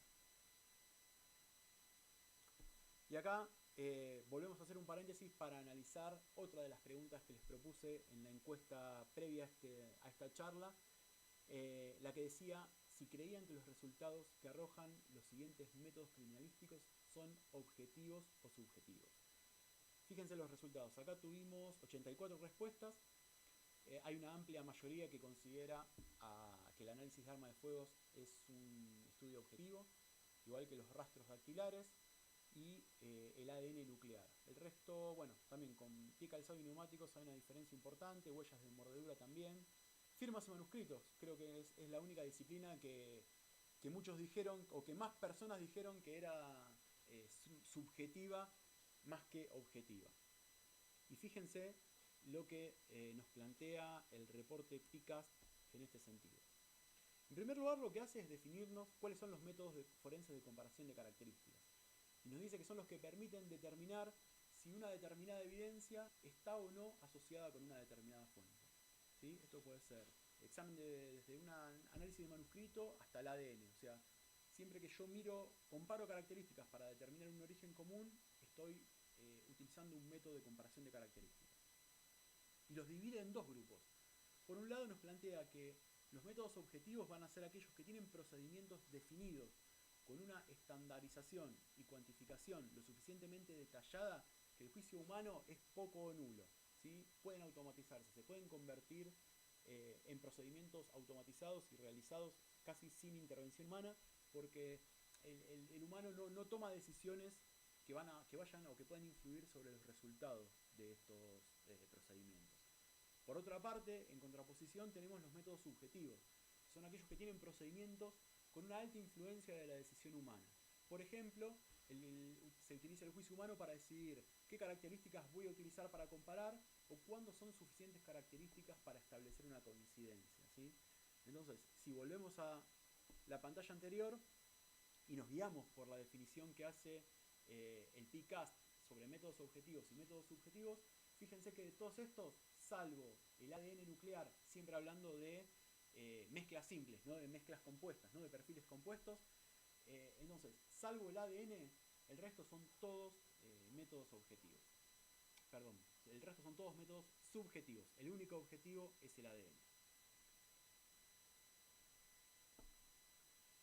Entonces, bien, lo que hizo el PICAST es, como les contaba, evaluar la validez científica de estos métodos de comparación de características. Esta validez científica la analiza desde dos puntos. Primero, se fija si el método es válido desde lo fundacional, es decir, si el método que quiere aplicar tiene fundamento científico. Si tiene fundamento científico, pasa a la segunda instancia, que es la validez en la aplicación. Porque yo puedo tener un método que es válido, pero si lo aplico de forma incorrecta, entonces mi resultado no va a tener validez científica. Entonces se hace este doble control. Por un lado, del fundamento teórico, digamos, de la metodología, y por otro lado, de la forma en la cual se aplica ese método. Y acá de nuevo, les vuelvo a hacer un semáforo que en base a la validez fundacional. Fíjense, en verde vamos a tener ADN, el análisis de ADN de perfiles simples cuya validez fundacional está probada. El PICAST dice que los estudios que hay son suficientes para considerar válido ese fundamento. El análisis de huellas dactilares latentes, lo mismo, plantea que tiene validez fundacional. Respecto del ADN de múltiples aportantes desconocidos, es decir, métodos complejos, analiza dos métodos distintos de estudio, uno lo considera válido y el otro no. Respecto del análisis de arma de fuego, acá está en amarillo porque dice que había en realidad en 2016 un solo estudio que permitía analizar la validez fundacional y que era válido, pero para los rangos de error que marcaba ese estudio en particular. Y por el contrario, respecto del análisis de marcas de mordedura y el análisis de huellas de pie calzado, dice directamente que que estos métodos no tienen ningún fundamento científico. Y respecto del análisis de pelos, que es este séptimo método que yo les decía que no fue analizado en profundidad, no se expiden porque en realidad lo único que hacen es analizar un documento que había publicado previamente el Departamento de Justicia y no realizaron una investigación tan exhaustiva como con el resto de los métodos. Entonces, bien, vamos a hacer también un análisis rápido de qué es lo que dice el PICAST respecto de cada una de estas disciplinas. En primer lugar, teníamos el análisis de ADN de perfiles simples. ¿Qué es lo que nos dice? Bueno, que es un método objetivo, con validez fundacional establecida, y que para determinar la validez en la aplicación del método, es decir, esta validez en la aplicación, deben realizarse rigurosas evaluaciones de competencia sobre los operadores. También le piden declarar en los informes, que declaren, tanto en los informes y en los testimonios, si conocían cuestiones del caso que pudieran haber influenciado su conclusión. Fíjense cómo están intentando ya validar valga la redundancia, la validez científica en la aplicación incorporando cuestiones relacionadas con los sesgos, ¿sí? Entonces hacen declarar a la persona que diga si conocía algo que pudiera haber influido en su conclusión, en su dictamen. El punto número 4 es disponer de la información relacionada a la gestión de calidad del laboratorio. Es decir, que hay una trazabilidad de las cuestiones relacionadas con las normas, los protocolos de calidad y las normas de calidad que sigue ese laboratorio forense. En segundo lugar teníamos el análisis de mezclas complejas. Acá los dos métodos que se analizan son el Combined Probability of Inclusion. Ese dice que es un método subjetivo y que no tiene fundamentos válidos. Y por otro lado, analizan el Probabilistic Genotyping. Respecto a este dicen que sí, que es un método objetivo, pero que debe ser fortalecido. Si bien es válido dentro de los márgenes de errores y de las pruebas que se estaban realizando en realidad en ese momento, insta a la comunidad científica a que siga el camino de profundizar los estudios respecto de este segundo método. Respecto del análisis de marca de mordedura, bueno, acá ya son directamente lapidarios. Dicen que no existen protocolos que definan de forma clara cuáles son las características o el grado de similitud necesario para alcanzar una conclusión confiable. Plantea que se observaron pocos estudios y con tasas de error muy elevadas, que lo hacen un método no confiable científicamente. Plantean que hay fuerte evidencia científica de que no solo los examinadores no pueden identificar personas a través de las marcas de mordedura, sino que ni siquiera pueden ponerse de acuerdo sobre si una lesión es o no una mordedura humana. Hablan de que el análisis de mordeduras está lejos de alcanzar los requerimientos básicos para lograr una validez fundacional, que la perspectiva de volverlo un método científicamente válido es baja, y recomienda no invertir recursos significantes en este esfuerzo. Otro de los temas que abordaba era el análisis de análisis de armas de fuego y marcas de herramientas. Respecto a esta disciplina, nos dice que, ¿se acuerdan que estaba en amarillo en el semáforo? Lo que nos plantean es que no ha habido suficiente investigación para acreditar la fiabilidad y la reproducibilidad del método. Es decir, no se estableció por completo la validez fundacional. Si bien hay investigación, a ese momento, tengan en cuenta que esto es 2016, a ese momento no había investigación suficiente. Destaca que a partir del año 2009 se empezaron a diseñar estudios de caja negra. Sobre esto ya van a profundizar en el encuentro de la clase que viene con Neuen. Destaca que a partir del año 2009 entonces empezaron a diseñarse estudios de caja negra, aunque no fueron publicados en journal científicos. Estas son investigaciones que fue desarrollando el FBI de forma interna, si se quiere. Plantea que si la justicia decide aceptar estos estudios como evidencia, debe comprender que el margen de error de esta técnica se tiene que establecer en base a estudios de caja negra. Es decir, yo para saber cuál es el margen de error necesariamente necesito de esos estudios, y que no es posible justificar científicamente afirmaciones de mayor precisión. Entonces acá de nuevo le vuelven a pegar a esto de 100% fiable, mi técnica no tiene margen de error, etc. Plantean la necesidad de profundizar en este sentido. Después hablan de que la validez en la aplicación requiere que el perito haya sido sometido a numerosos exámenes que permitan medir su precisión y asegurar que el mismo no haya estado expuesto a información que pudiera influir en los resultados del caso en particular. Y acá de nuevo vuelve a ponerse en juego esto de el tema de los sesgos, ¿sí? Y que existen dos caminos posibles. Por un lado, se fortalece el método como la disciplina como un método subjetivo, o se impulsa la conversión hacia un método objetivo de la mano de los avances tecnológicos y los avances en cuanto a procesamiento de imágenes que se vienen dando. Este tema en puntual de volver al análisis de armas de fuego, un método objetivo, también lo vamos a ver la clase que viene de la mano de Neuen. Entonces bien, para tener un poquito una idea más acabada de esta, más acabada y más actualizada en realidad, de estos debates que se dieron para adentro de la identificación balística, les quiero presentar, por si no lo conocen, a Ronald Nichols. Ronald tiene más de 28 años como examinador de armas de fuego y marcas de herramientas en laboratorios acreditados en los Estados Unidos. Tiene una gran cantidad de publicaciones relacionadas con la doctrina Frey y la doctrina Daubert. es autor y coautor de numerosas publicaciones relacionadas con la identificación de armas de fuego y las marcas de herramientas.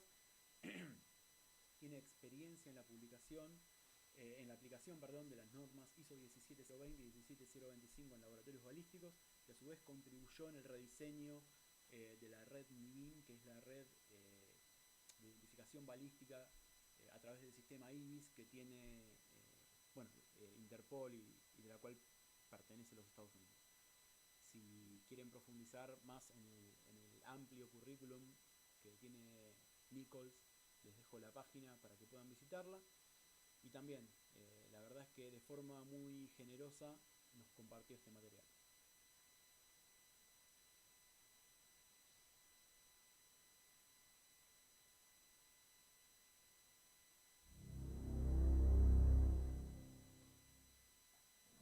Good day.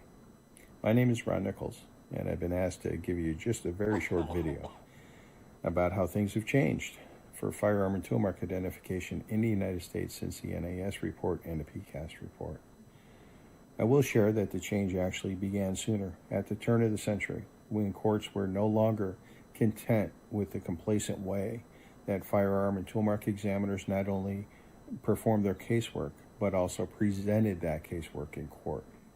And as a result, the firearm and tool mark discipline in the United States has had to become much more rigorous, with not only understanding the scientific foundations of the discipline, but articulating those in court as well.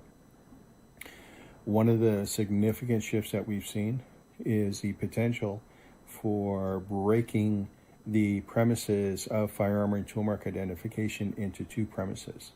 The first one is, do different tools create different tool marks? Calvin Goddard thought this to be axiomatically true, that no two things would ever be alike. But we have to demonstrate that. And there are over 30 machine-based studies that have generated over 2 million objective data points that have demonstrated that to be true. And then the second premise is, can a trained examiner reliably discern differences and similarities and render accurate common source determinations? This has also been demonstrated to be true, with over 30 error rate studies that have been published to date. If you want to know more, we can talk about that at a future time. Have a wonderful day, everybody.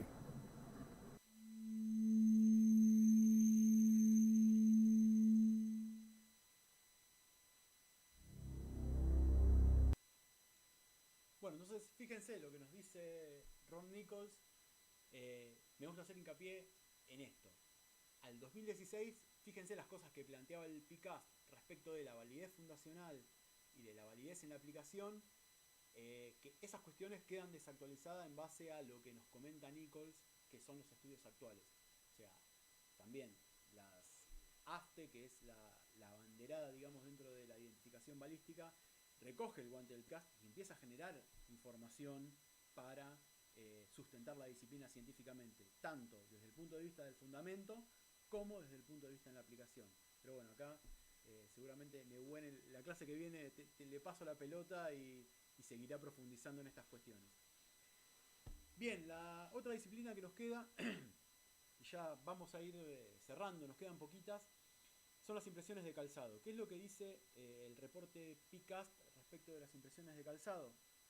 Bueno, plantea que ellos no abordaron la confiabilidad respecto a determinar o a la determinación que se hace de característica de clase de una huella. Es decir, cuando uno se analiza una huella para determinar a qué marca y modelo corresponde de zapatilla, eso no lo tuvieron en cuenta, sino que se centraron únicamente en las identificaciones individuales. Es decir, que esa huella fue de esa zapatilla, ¿sí? Respecto a esto nos dicen que no existen estudios empíricos apropiados para sostener la validez fundacional, para asociar las impresiones con un calzado en particular en base a marcas específicas, y que estas asociaciones no están avaladas por ninguna evidencia relevante ni estimación de su precisión, por lo que no son científicamente válidas. Respecto del análisis microscópico de pelos, que es esta disciplina que yo les comentaba que no investigaron en profundidad, sino que lo único que hicieron fue analizar un estudio que publicó el Departamento de Justicia, admiten esto de que no hicieron un análisis en profundidad, Dice que los estudios disponibles para evaluar la validez fundacional resultan inapropiados, fueron diseñados de forma inapropiada o son incorrectos, o se hace una mala interpretación de esos resultados.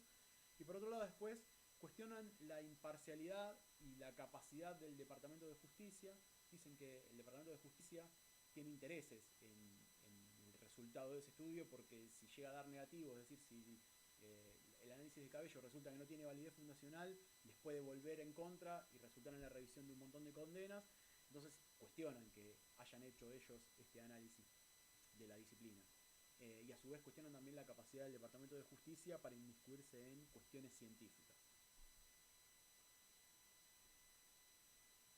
Y ahora sí, la última disciplina que vamos a abordar es el análisis de crestas de fricción o dactiloscopía, como la conocemos en el país. ¿Qué es lo que nos dice el PICAST respecto de las huellas dactilares latentes, del análisis de huellas dactilares latentes, que lo teníamos amarillo en ese semáforo? Bueno, nos dice que, en primer lugar, reconocen los esfuerzos que se fueron realizando por tomar objetivo al método, ¿sí? Es decir, esta disciplina se vino nutriendo de avances en cuanto al procesamiento de imágenes y empezaron algunas investigaciones incipientes para volverlo objetivo. Sin embargo, considera que a la actualidad incluso es un método subjetivo que es válido desde el punto de vista fundacional. Plantea que tiene una tasa de error más alta de lo que la justicia cree, o sea, como que hay un imaginario colectivo, y esto, retomando un poco lo que nos decía el profesor Garrett al inicio de la charla, la justicia cree que la identificación a través de huellas dactilares es prácticamente infalible, cuando en realidad no lo es.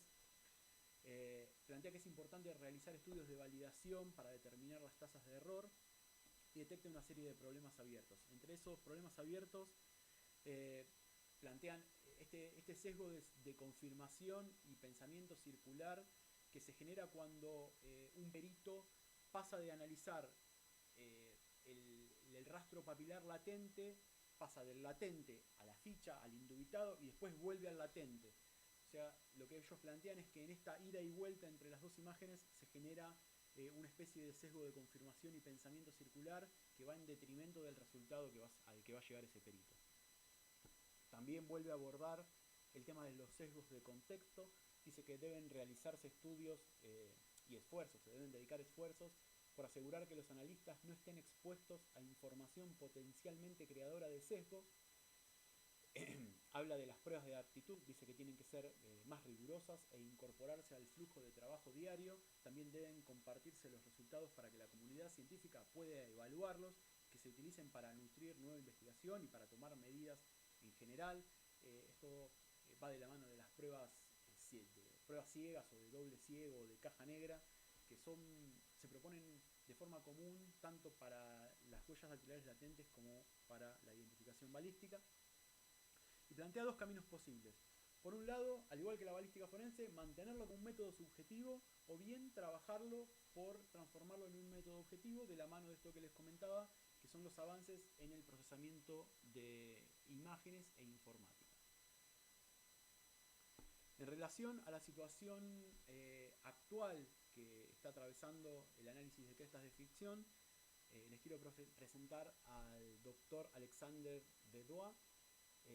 Alexander es el presidente de la Asociación Internacional para la Identificación, es una de las organizaciones profesionales más importantes del mundo en materia de identificación papiloscópica, si se quiere. Es doctor en Ciencias Forenses por la Universidad de Lausanne, de Suiza. Es licenciado en Microbiología e Inmunología. Trabajó para el Departamento de Identificación Forense de Canadá como especialista en revelado de huellas dactilares. Es investigador especialista en ciencias físicas, docente invitado de la Escuela de la Policía Canadiense en el revelado químico de huellas dactilares. Fue premiado por el desarrollo de un procedimiento llamado Oil Red O para el revelado de huellas latentes en superficies porosas, y es miembro de la Sociedad Canadiense de Identificación, entre muchas otras líneas que tenía su currículum vitae. Yo solamente me limité a hacer esta breve síntesis para poder presentarlo, pero es más que claro que es palabra autorizada y que tiene sobrados conocimientos y credenciales para poder opinar sobre el tema, y una vez más, de forma sumamente generosa, nos deja este material para nosotros.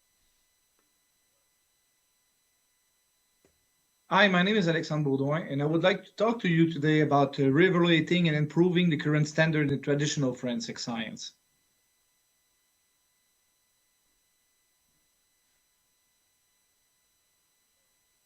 As you probably know, a Dober hearing is a trial judge evaluation of whether or not an expert testimony and evidence are admissible.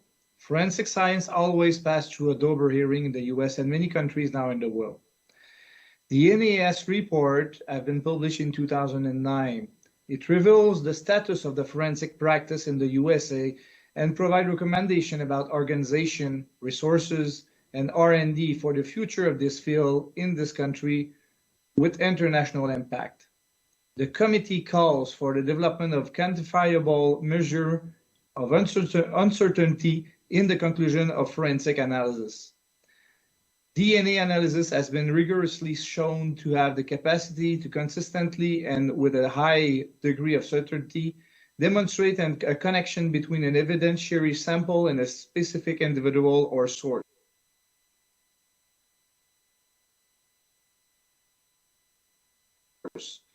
And that was the base of the evaluation that we found in the NAS report, and they compared DNA with fingerprint and all different forensic science specialties. And that's what they were looking for when they were looking for fingerprint, for example. The reaction in the forensic community, many countries and universities have started to produce scientific research to back forensic science ground truth.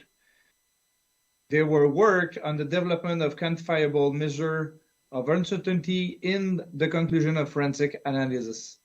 International committees and associations, as the International Association for Identification, the Scientific Working Group on Friction Ridge Analysis Studies and Technology, the SWIGFAST, and the Organization of Scientific Area Committee, the OSAC Friction Ridge Committee, Subcommittee, have worked on standardization and production of best practice and guidelines to help practitioners use the best science in their expertise.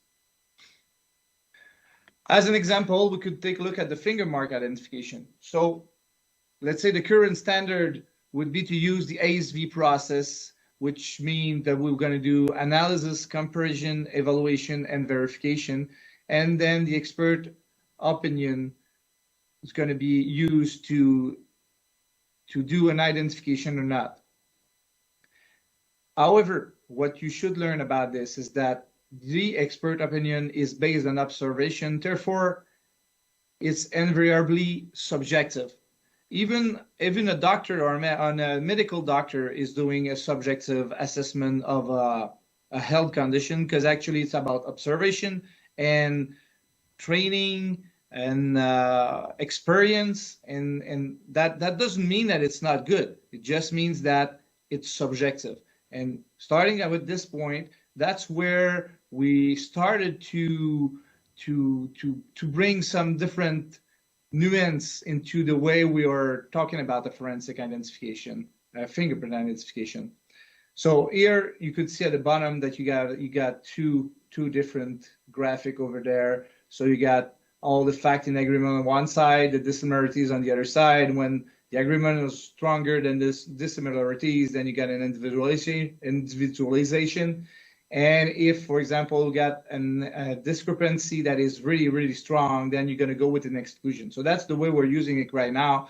And that's the way we're using it before the NAS report. What have changed?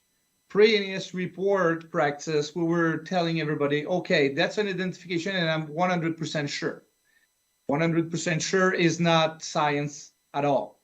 You couldn't be 100% sure even when you're doing big science like physics, chemistry, or whatever. 100% just don't exist at all. So the post-NAS report practice from 2013 was more about giving that type of identification, I would say, argumentation. There are sufficient features in agreement to conclude that two areas of friction ridge impression originate from the same source. And the visualization of an impression to one source is the decision that the likelihood the impression was made by another different source is so remote that it is considered as a practical impossibility.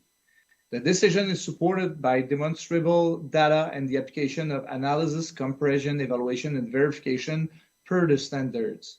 So as you see, we already got in 2013 in the international community a different way of wording and identification, where we were starting to talking about a bit of likelihood ratio there. But now we are at a point where the likelihood ratio is implanting itself over the world, and it's changing the standard actually right now. So we are keeping the ASV process, so that don't change at all, but we're adding the likelihood ratio during the evaluation. So the likelihood ratio is the probability to observe the similarities of the mark and the fingerprint come from the same source on the probability to observe similarities if the mark and the fingerprint come from different sources. So this is pretty strong and for information. For a usual ID, you won't have anything that's going to be a problem with this. You already do the work right now. The only things that you're doing is you're changing the wording that you're going to use, and you're going to have mathematics to support your conclusion. The main difference is going to come when you're going into the limited or moderate support identification. When you come to a fact where you got, and you see on the graph below with the balance over there, you got some information that goes in the way that you could make an identification, and some information not strong enough to go for an exclusion, but just make you, well, I'm not sure about it. So at the end, likelihood ratio could support your conclusion, at least give your investigators some more information, say, well, there's a moderate support that could come from the same source, and then it's become, instead of becoming an identification, it's going to become for you a lead for investigation, which is really different, but that could help your police officer in the field. So the type of verbalization that we could use using the likelihood ratio would be a correspondence has been observed between R1 finger mark of Mr. X, the O2 fingerprint. The feature node during the analysis phase are in agreement with the O2 fingerprint. See the chart. One more feature in agreement were observed during the comparison phase. The concordance give an extremely strong support to the proposition that R1 finger mark originate from the same source as the O2 fingerprint. Finger mark R1 is identified to Mr. X, the O2 fingerprint. The word identification means that the probability to observe such a discriminating friction ridge feature randomly from another individual is so remote. One chance out of, and then you put likelihood ratio, that it is considered as a practical impossibility. Therefore, the decision is taken that the two images analyzed were the result of the same source. So as you see, again, the word is changing, the wording is changing there, but at the end, you're giving the same thing of information to the court, but that's more precise, that's more the reality, and that's more scientific, and that's what the court is looking for. For the implementation, what you should keep in mind is if ever you want to move forward with the 2013 way of doing things, which is the first step that you should go first, and then you're starting to think about moving forward into the implementation of likelihood ratio, you will keep your human expertise. That won't change. The expertise based on experience and knowledge should be there, and that's really important. In the same way as medical doctors are using their expertise, their experience and knowledge to call for health condition.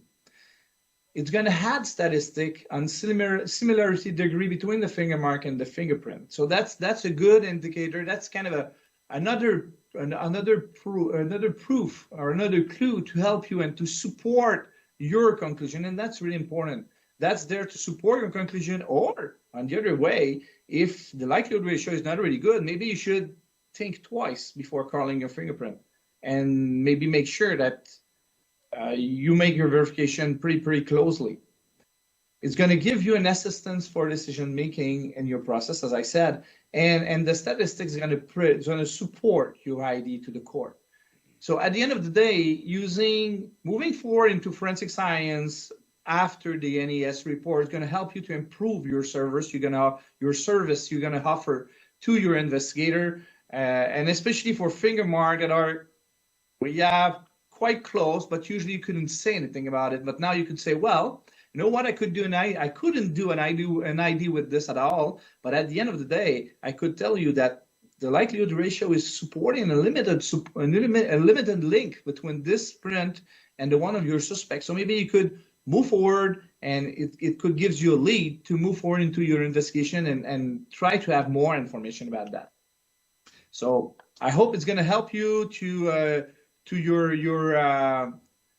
colloque, your conference for looking for the new way of implementing the moving forward into your science of forensic science. And I wish you a very good day of conference, and I hope it's going to be helpful for you for the future. Thank you.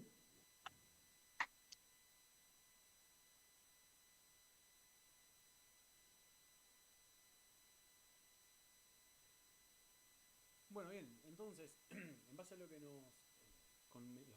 nos comentaba el doctor Bedouin, la pregunta que me surgió a mí, sobre todo de la última parte de la exposición que hace es, bueno, pero ¿de qué manera yo calculo ese LR, ese likelihood ratio? Entonces, como no lo tenía muy claro, lo que hice fue preguntárselo. Y lo que me respondió fue que para calcular ese LR de la última metodología que utilizan o que se está intentando implementar ahora a nivel internacional, ellos utilizan el software Pianos, que es un software desarrollado por la Universidad de Lausanne. Es un software libre, así que quienes gusten explorarlo, acá abajo les dejo el link, el enlace, lo pueden descargar y testearlo. La verdad es que yo no tuve tiempo de descargarlo y de probarlo para ver de qué manera funciona, pero lo que me mencionó fue este programa en particular y otro que está desarrollado por el Laboratorio de Criminalística de la Armada de los Estados Unidos, del Ejército de los Estados Unidos, pero bueno, ese no tuve acceso. Así que, como para cerrar la charla que nos dejó Alexander, les dejo esta información. Y también en relación a lo que él nos planteaba, lo que me gustaría aclarar, y que esto también surge de la bibliografía, es que existen dos criterios para realizar análisis papiloscópico. Por un lado tenemos el análisis empírico, que es el que se utiliza por ejemplo en Argentina, que consiste en hacer identificaciones a través de la cuenta de una determinada cantidad de puntos característicos en coincidencia.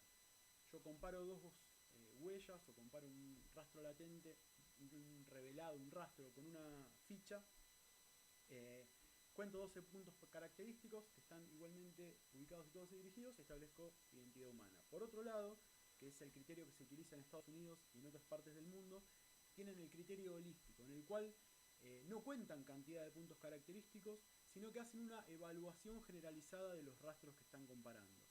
Es decir, el identificador llega a una identificación positiva solo cuando encuentra suficientes características coincidentes, o sea que es el perito el que evalúa la cantidad y la calidad de las características necesarias.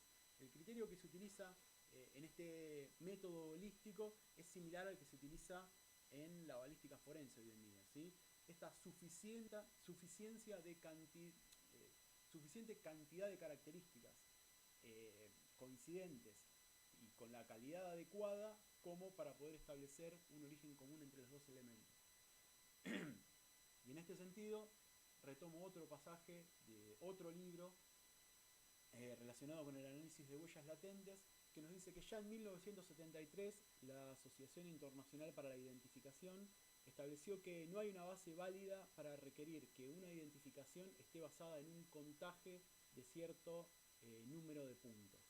Esa afirmación que se realizó en 1973 fue reafirmada en 1995 y después en 2009, y digamos que es el criterio que hoy en día se mantiene. Es decir, que no hay una base científica a partir de la cual surja una exigencia o que tenga que existir una exigencia por la cual ante determinada cantidad de puntos puedo establecer una identidad y con menos no. Es decir, ese umbral es arbitrario y no está fundamentado científicamente.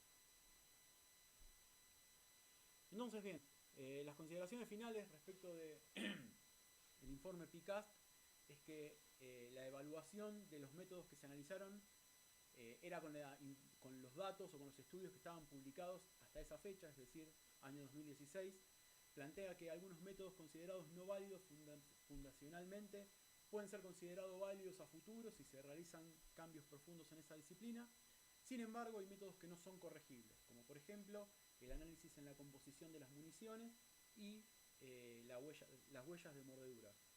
Estos métodos ya se plantean desestimarlos y que no tienen posibilidad futura de volverse válidos. Plantea también que hay algunos métodos que pueden ser subsumidos por otros, como por ejemplo el ADN absorbió determinados ensayos.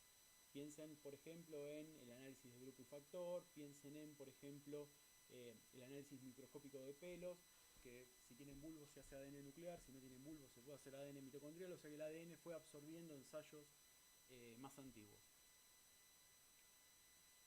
Un poquito al otro año, en realidad, de haberse publicado el reporte PICAST, la Asociación Americana para el Avance de la Ciencia también sacó un reporte, sacó un informe, esta vez relacionado con exclusivamente huellas dactilares, en la cual se hacen eco de la publicación del PICAST, o sea, retoman lo que dice el PICAST. En realidad, para cuando esto se estaba terminando de editar, el PICAST sale publicado. Entonces lo que dice la Asociación Americana es que cuando leyeron el PICAST se sintieron contentos e identificados con un montón de las cosas que decían, o sea que había coincidencia por parte de las dos organizaciones, pero que sin embargo hay otros puntos en los que difieren.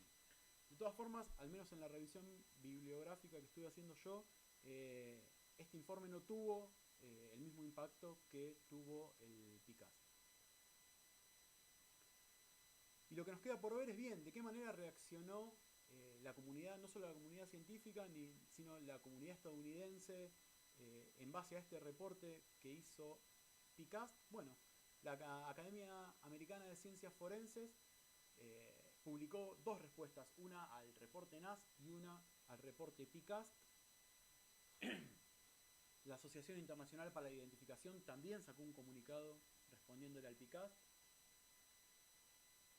La Asociación de Examinadores de Armas de Fuego y Marcas de Herramientas también le respondió. El FBI también sacó una respuesta. La ATF también le respondió. Y fíjense, el Instituto Nacional de Justicia de los Estados Unidos sacó un manual, el libro de referencia de las huellas dactilares, en la cual ya se empieza a hablar de pruebas de competencia externa, prueba de competencia ciega, prueba de competencia de doble ciego, programas de gestión y de garantía de la calidad en la producción de documentos, o sea que empiezan a trabajar y a sacar documentación y a sacar material en base a esas recomendaciones que fue haciendo tanto el informe de la Academia Nacional de Ciencias como el de el Consejo Presidencial. Hay autores relevantes como William Bobsiak, que es un referente en materia de identificación de huellas de pisada, que también a través de su obra, de su bibliografía, le responde a estos informes.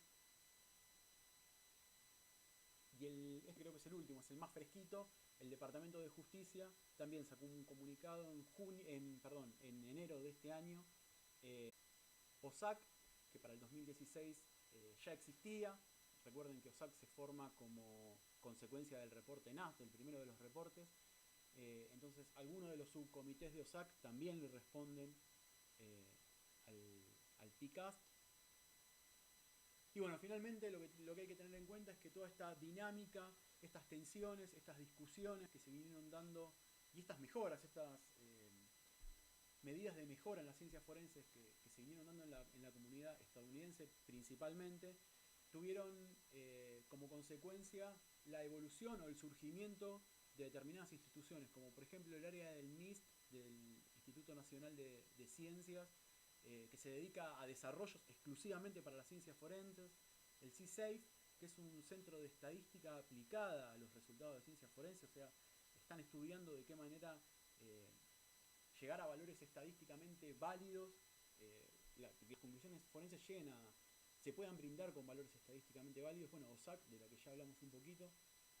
Y estas tres son en el ámbito científico, pero también, como planteaba Fisher y como planteó el profesor Garrett, los abogados también están tomando, recogiendo esta situación y generando organizaciones para poder aprovechar el momento o para hacer cuestionamientos más serios en realidad a las ciencias forenses. Entre las organizaciones podemos mencionar al Centro para la Integridad en Ciencias Forenses, el Centro Wilson de la Universidad de Duke, que es el que dirige precisamente el profesor Garrett, y el Proyecto Inocencia, que, como les comenté al principio de la charla, ya tiene desde hace algunos años una filial en la República Argentina. Entonces, bien, uno de los objetivos que yo me había propuesto al inicio de la charla era plantear esto del acercamiento a las organizaciones internacionales, y las que mencionaba, estas son algunas, no son todas, pero sí es necesario estar cerca de la Asociación Internacional para la Identificación, IAPA, por ejemplo, en el caso de los patrones de manchas de sangre, AFTE para las marcas de herramientas, la Academia Americana de Ciencias Forenses, que tiene un amplio abanico de disciplinas que la componen, y no solo estar en contacto y estar al tanto de cuáles son las dinámicas que se dan dentro de estas organizaciones, sino que también tenemos que estar actualizados, y la forma de estar actualizados es a través de los journals científicos, es a través de las publicaciones científicas que se van haciendo, de las publicaciones prestigiosas, y hay sobradas publicaciones prestigiosas, como por ejemplo el Forensic Science Internacional, el Journal of Forensic Science, Science and Justice, el journal mismo de AFTE. Y hoy en día la realidad es que no quiero ser tampoco apología del delito, pero para nosotros de países con menos recursos y peritos con menos recursos para poder hacernos de material y poder ampliar nuestra formación hoy en día de la mano de Science Hub, la realidad es que tenemos acceso a una cantidad de publicaciones y una cantidad de material que es prácticamente infinita.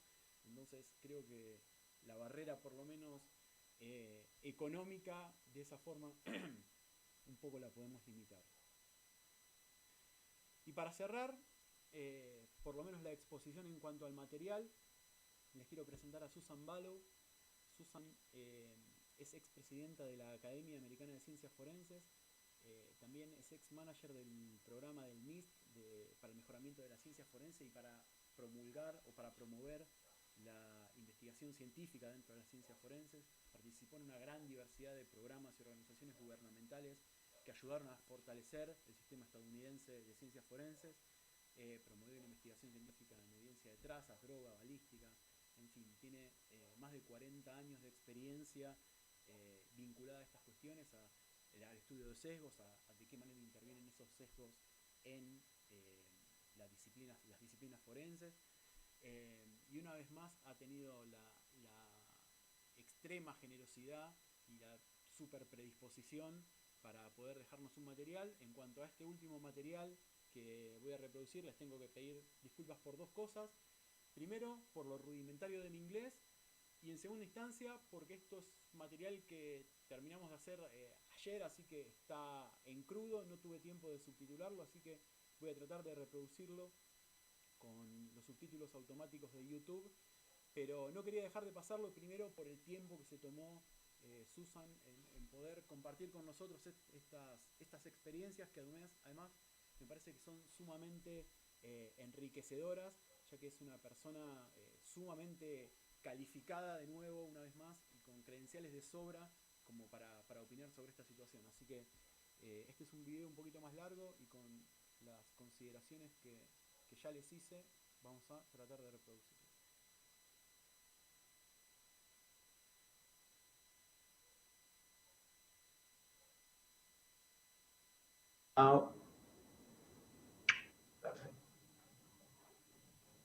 Okay. It's recording. Okay, well, first, thanks for giving us this opportunity to share with us your experience. And please, could you introduce yourself first? Yes, I'd be happy to. I'm Susan Ballow, past president of the American Academy of Forensic Sciences, and I'm also retired as program manager of the Forensic Science Program in the Special Programs Office of the National Institute of Standards and Technology. Great. And well, and now please tell us your experience and what do you think about how American institutes or organizations have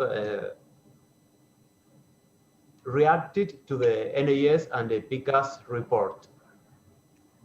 So I've worked in forensic science laboratories for almost 20 years, and then have another almost 20 years as manager of research that would be applied to the crime laboratory. So it gave me a firsthand knowledge of what the crime laboratory analysts, chemists required or entry material that they received. When I was in the laboratory, there was always something I was looking for to help with caseload. And it became very apparent that we needed more research done to support our profession. As it happened, when DNA came upon the scene per se, not the crime scene, the scene, the revelations of the number of innocent people that were wrongly accused or convicted, utilizing the techniques and technologies that had always been in place in the crime laboratories, it was astounding. And in the United States, our Congress saw the numbers of innocent individuals in prison, and they wanted to do something about it. So they had cases brought forth to them, Congress did, such as 1991, Ray Crone was wrongly convicted on bite mark evidence, and he persisted that he was innocent. However, the other circumstantial evidence was kind of molded against him. Not that it corroborated his acts, as he was actually not even close to the scene at the time, but the prosecution here in the United States was so strong, it actually convinced the jurors that he was the guilty party. And then we also had, for example, in 2004, an individual who was put to death for, as the evidence said, he actually murdered by arson his 3 young daughters. And it came to light again later that it was actually the methodology and techniques used in the crime laboratory that incorrectly identified him as doing arson. So with these cases brought forth, Congress had a U.S. entity, the U.S. Department of Justice, through the National Institute of Justice, fund a panel which became the writers of the NAS report. And that was strengthening forensic science in the United States, a path forward. And what they were asking is to look at methodology and instrumentation that has been in place in crime laboratories for years and evaluate how they're being used. Are they used correctly? Is there enough protocols in place for their use? Are there standards that ensure the way the method is used or the instrumentation is used is done correctly? Now, being a forensic scientist, I'm with everybody else is saying, are you kidding? We put our heart and soul into our jobs. We work 12, 14 hours a day to get to the truth, the scientific truth. How can these individuals on this panel say, I'm not doing my best job? Well, I got to admit, I was one of those. I was slow to come around, but through the meetings I attended, it became apparent that we all have a bias, and that bias can be in various forms. For example, I used a certain procedure for blood analysis that has been used for 50, 75 years. And through that time, you think this has to be the only way to do it. Well, now it comes to light through DNA that, maybe some of the methods that were used were not quite up to snuff. And it's just because they've been in the system for so long that we give them credence.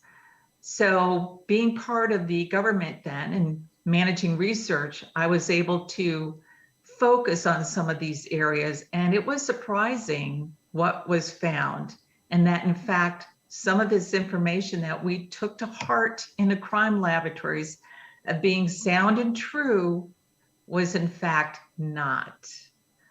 So let me give you a little example. This, and I don't know if you can see it up close, so I'll try to pull it to the camera. It is a cartridge case, right? Yes. It was manufactured in one of the laboratories that I funded to have a signature breech face marking on it, an injector mark, that was then made as a standard. I sent one of these to various laboratories across the United States and asked them to scan it, put it in their database, and then weeks later, scan it again and ask for a search. Now, this is a standard, so you would think your search results would be a 1-to-1, right? It should be your top hit. Found out that this wasn't even in the top 10 when the second search was done.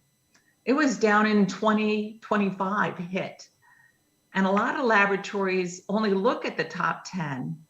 So they wouldn't have even gotten this as a possible hit to that if this was a piece from the crime scene. What was found out is that the instrumentation that does the capture of the image, when it actually packs in that image and then it correlates it back out when you ask for a comparison, it was doing that process incorrectly. And so we don't know how long this had been going on, where people were missing hits because of the incorrect way that the image was compressed and then unpackaged. And for that, we went back to the manufacturer, explained exactly what was going on, and they found the bug that was doing it, was able to fix what was needed. But it had been going on for years. So because of that, and because the NAS report, we started looking into finding things such as this, which has really improved the forensic sciences.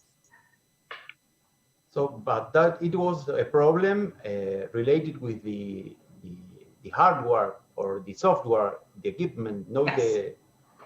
the technician or practitioners who were working on it. Well, it was mostly the software and hardware, but I would say when I mentioned that we all have some kind of bias. So imagine when you're working with a microscope and you go, you know, the lighting's just not right, or I need to fine tune this image. Well, if the protocol says to put the settings on a certain level number, that's what you're supposed to do. Some individuals, for their preference, their bias, they kind of move that setting a little bit to make it better for their visual. But when you do that, it changes the capture of the image completely and would interfere with recovering that same image when you have another crime scene or a weapon from another event that you're doing a comparison with. So it's also personal. You have to follow protocol. It's written that way for a reason. And this is protocol that we have now been verifying is in fact true. I understand. And what about the PCAST report? Which one do you consider which is more important, or which of them was more important for the forensic science evolve? So they're both important. That's an easy way out. So that was a great question. They're both important. It's the NAS report started the community in taking a hard look at how we've always examined evidence and took a look inside ourselves. Are you truly just looking at the science, or are you putting some of your personal changes or preferences into it? Are you listening to the detectives or the investigators when they say, we know this is the person? Or do you ignore that completely and just look at the science? So the NAS report got us started at that. And it also looked at the number of agencies that are lacking funding to do better or improved work, or the lacking of more staff. So people don't have backlogs that are so overwhelming. You're stressed all day long, and therefore that detracts from you doing a great job. What the PCAST report did was said, NAS, you're doing a good job. The people are awake now. They're starting to look at this. What PCAST asked is to look at pattern evidence even more. So fingerprints even. Shock. Everybody's looking at fingerprints. We've accepted the methodology for fingerprinting for 140, 50 years, whatever the number is. I know it's more than 100. How could PCAST say this needs more work? Well, I was able to obtain funding through the National Institute of Justice and through the my own agency, National Institute of Standards and Technology. And we started a 3-year look, and actually it turned into almost 8 years look at fingerprinting, and found out there's quite a bit of human bias in that profession, as well as the instrumentation, similar to what I mentioned with the casing, was occurring in the fingerprint area. So the so AFIS, we have the automated fingerprint information system that collects a print and stores it, and allows agencies to use it across the United States. Well, the problem is, we found out, because PCAST kind of made us look harder and deeper, is again, software hardware problems. One county or one state to another. So in Argentina, from southern to northern, when you were sending information electronically, the instrumentation at the other end may be compressing the information incorrectly, and therefore you wouldn't get a comparison on a one-to-one basis that you should be. So again, we found standards have to be put in place to make sure that when you check it and you capture an image and then, excuse me, send it to another location, is it unpacking the way it's supposed to be? So PCAST gave a little bit more. PCAST also asked to look at DNA. And the interesting thing was, well, DNA is infallible. It's perfect.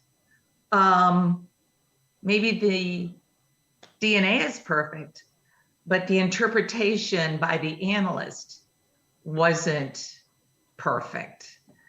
So the National Institute of Standards and Technology, the agency I work for, we actually put together a sample of, let's see, different DNA types and sent it out to various laboratories. And all we said, there could be 2 types in this little test tube, 4 types, you don't know.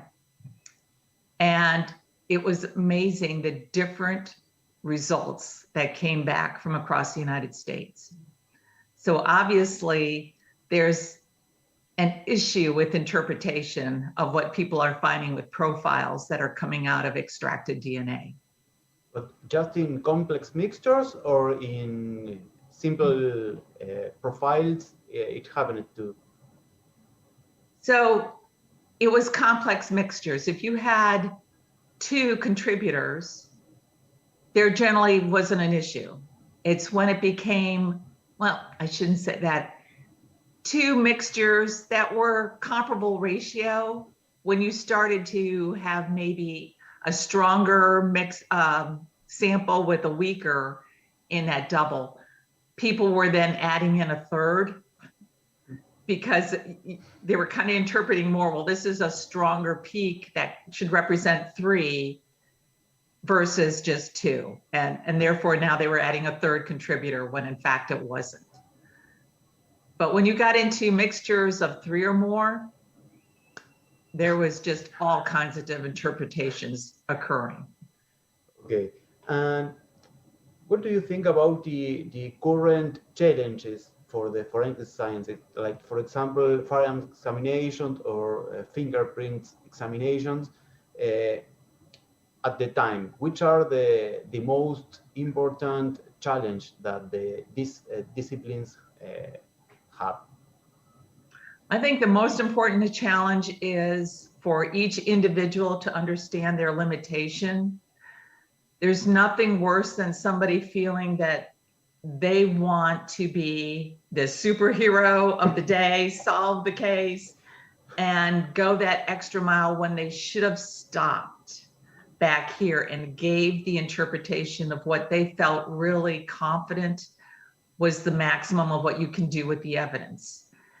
And the way we get to understanding what our limitations are taking more of these, I'd say, round robin opportunities where universities or governments send out these known samples and ask you to analyze them and send back what you would do as a regular report. And in that way, it kind of gives you reinforcement as to this was my confidence level of my appreciation of what the science could do or should do at that particular level. And this can be done interlaboratory. So another laboratory could make up samples and send them to another agency. Granted, you always know it's a test sample. So usually you work harder on a test sample than what you would do for an actual crime scene sample. You might just be overwhelmed with crime scenes, so you rush through the process. But still, those kind of interlaboratory, exchanges really kind of help you understand yourself. Right. Well, Ms. Bello, thank you very much for your time again. And well, this interview was so important and so useful for us. So thank you very much for your time. You're welcome, and thank you very much for having me.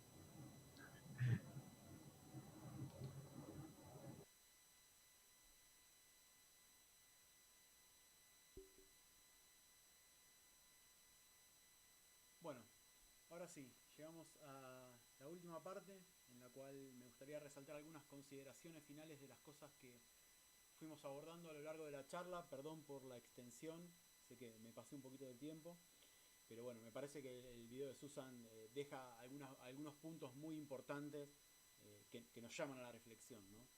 Entonces bien, para finalizar, me gustaría cerrar con esto y plantear este decálogo de cuestiones, en la cual la número 1 dice que, bueno, tenemos que darnos cuenta de que existen cuestionamientos a las ciencias forenses que están originados en su mayor parte de los informes de la Academia Nacional de Ciencias y el PICAST.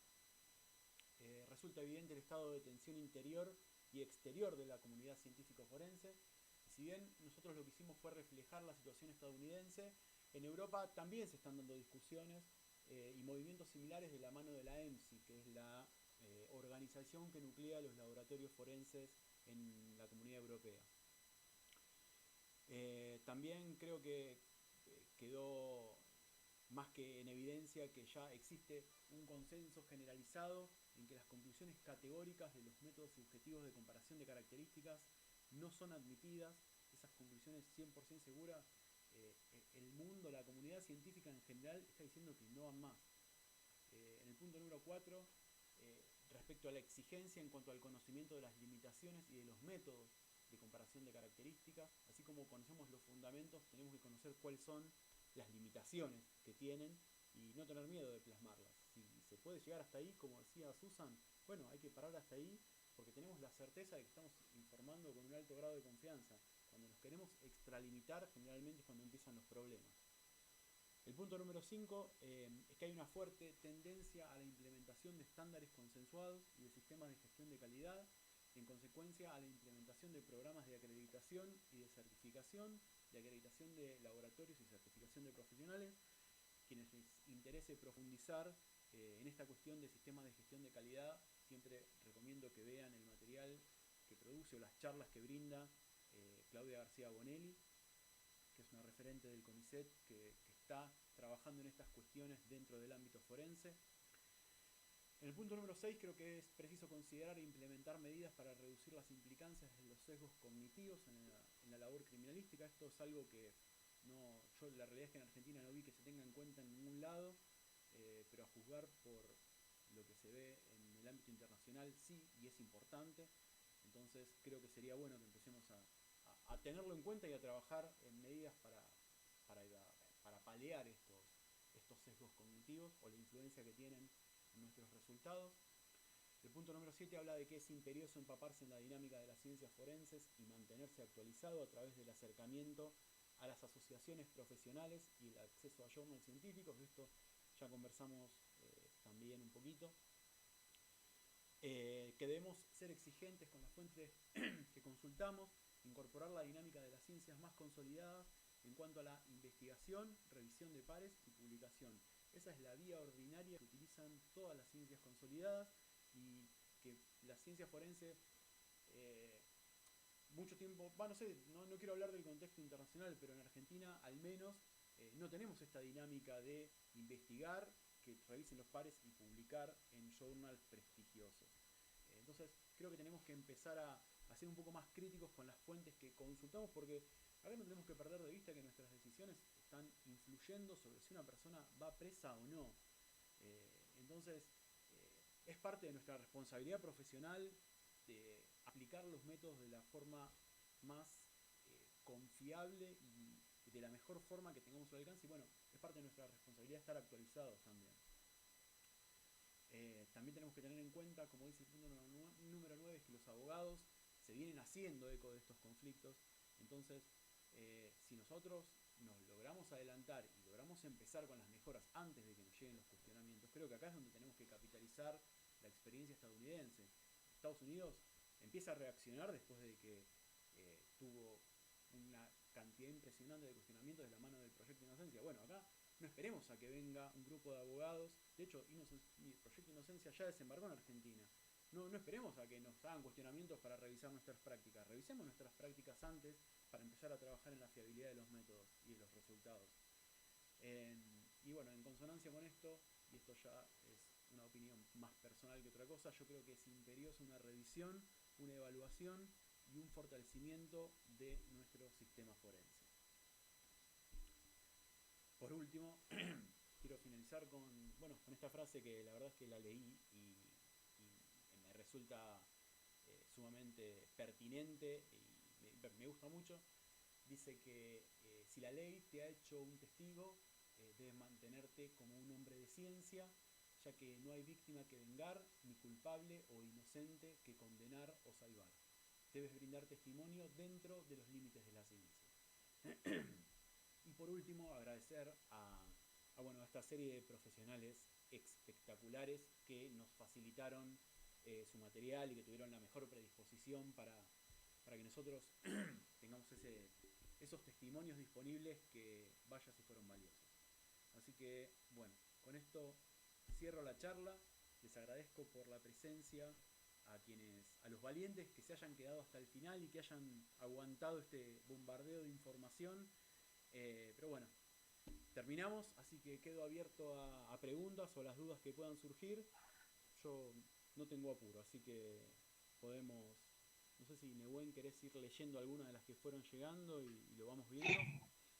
Más que nada, avisarles que desde parte de IUFA nos comunican que aquellas personas que quieran abandonar porque no les interesa para nada las preguntas o este espacio de mesa redonda, pueden hacerlo, el presente ya está tomado, así que están aquellos que tengan alguna obligación, que sientan la necesidad de retirarse, pueden hacerlo con total libertad. Y ahora lo que vamos a hacer es retomar algunas de las preguntas que fueron surgiendo a través del chat, para que Juan nos pueda ir contestando, o entre los dos armando una respuesta a todas las que aparecieron. Algunas quizás ya fueron respondidas, pero las retomamos igual. Pablo Bolaños nos pregunta si en Argentina está trabajando el proyecto Inocencia, y si lo sabés, en qué universidad, si hay alguna universidad argentina que esté colaborando. Me parece importante impulsar este tipo de proyectos en conjunto con la academia. Bueno, Juan, me parece que lo has contestado, pero si tenés algo que agregar respecto de esto, del trabajo y del proyecto Inocencia en Argentina. Sí, yo sé que la filial del proyecto Inocencia en Argentina está funcionando, está instalada y está funcionando. La realidad es que no sé cuáles son los casos que manejan o que están trabajando, pero sí que están teniendo un rol activo, así que la participación, si no desconozco la realidad, si están vinculados a alguna universidad, me imagino que sí, porque es una organización que tiende a hacer estos lazos, fundamentalmente con pasantes de abogacía. La verdad que con criminalística no conozco, pero no sería extraño. Pero bueno, sí tiene un rol activo en Argentina el proyecto Inocencia. Bien. Cintia Rojas nos pregunta, y nos dice, en realidad, ya que se hace mención a la gran importancia del artículo científico como tal, si nos pueden sugerir cuáles son los repositorios de revistas científicas de acceso libre que contengan artículos de carácter científico. De acceso libre, la que existe y conozco es la FSI Synergy. Forensic Science Internacional tiene varios journals organizados por rama científica. FSI Synergy es uno que es de papers abiertos al público. Y por otro lado, como les decía, aquellos que quieran profundizar, no es que esté haciendo apología del delito, pero desde la web Science Hub, SCI-Hub, lo googlean y aparece. Desde ese portal ustedes tienen acceso a un montón de artículos científicos. Bien. Arapa Clelia, espero haber leído bien el nombre, pregunta si existe un control de estándares de procedimientos en Argentina. No, un control no, porque no son obligatorios. Entonces, si un laboratorio decide acreditar sus procedimientos por la norma 17020 o la 17025, que son las de aplicación más frecuente en el ámbito forense, lo tiene que hacer ante el Organismo Argentino de Acreditación, que es el organismo que a nivel nacional regula las acreditaciones. Que yo tenga conocimiento en el área forense, hay algunos laboratorios de prefectura, si no me equivoco, no sé si estará Vero por ahí, que hacen pericias en cuanto a contaminación de aguas, que sé que tienen algunos ensayos acreditados. Por otra parte, el CIF de Salta también conozco que tienen algunos ensayos acreditados. Pero también, si quieren, pueden entrar a la página del OAA y ahí están todos los laboratorios del país acreditados, se pueden filtrar de acuerdo a la experticia, buscan la parte forense y van a poder conocerlo. Que tenga conocimiento yo, solamente el de prefectura, y para algunos ensayos en particular de aguas, y algunos ensayos del CIF de Salta. Bien, Juan Brizuela nos pregunta ¿qué rol cumple el CONICET en lo respectivo a las ciencias forenses y qué tan lejos estamos de generar algo como la OSAC en Argentina? Bueno, la primera parte, ¿qué rol cumple el CONICET en las ciencias forenses? El CONICET desarrolla un plan que es ciencia y justicia. La realidad que, desde mi perspectiva, lo que veo yo del plan ciencia y justicia es que lo que se intentó hacer a través de ese plan es que científicos del CONICET empiecen a trabajar con cuestiones forenses, pero no hay otro acercamiento, digamos, van bastante separados. Por un lado los laboratorios forenses y por otro lado el CONICET. No conozco ninguna situación en la cual se haya logrado articular más que eso, más que servicios o investigadores del CONICET que ofrecen su servicio para poder esclarecer algún hecho criminal en particular. Y respecto de qué tan lejos estamos de generar algo como SAC, y yo creo que estamos tan lejos como, no sé, de acá a la luna 15 veces, más o menos. Bien. José Ibarra nos pregunta si los procedimientos argentinos de criminalística se encuentran validados, como en Estados Unidos, dentro de algún panel de laboratorios. Si los procesos están validados, sí. No sé a qué estará... calculo que la pregunta debe venir si se encuentran, si nos encontramos realizando algún tipo de crítica o de revisión de lo que sean las pericias en general, como sí se está haciendo en Estados Unidos por todos los paneles de laboratorio que constituyen las distintas organizaciones, ¿no? No, si en ese sentido, no. Yo no conozco que se esté haciendo ningún relevamiento de cuál es la situación particular de cada laboratorio. Hay que pensar que en Argentina también tenemos una diversidad de laboratorios forenses en distintos ámbitos, y que si bien la mayoría pertenecen a las fuerzas de seguridad, también hay laboratorios que dependen de los ministerios públicos, hay laboratorios que dependen de los poderes judiciales. Digamos que tenemos un amplio espectro de laboratorios, y que yo conozca no hay ningún procedimiento en marcha que en cuanto a recabar información y saber cuál es el estado real de situación, ¿no? Bien. Pregunta Juliana Grosso si se implementa la utilización del LDR para rastros papilares en Argentina, lo que estaba mencionando el presidente de la IAI acerca del índice de referencia, de validez o de lo que mencionaba él acerca de este software. Entiendo, sí, no, yo la verdad es que no conozco que se aplique en Argentina, no conozco ningún lugar.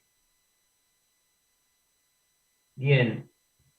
Juan Brizuela nos pregunta cuál fue la respuesta de la odontología forense en relación a la falta de validez de las huellas de mordedura, ¿sí? ¿Cómo reaccionó la odontología forense con esto de que, bueno, no podemos identificar a una persona por las mordeduras que deja en una víctima?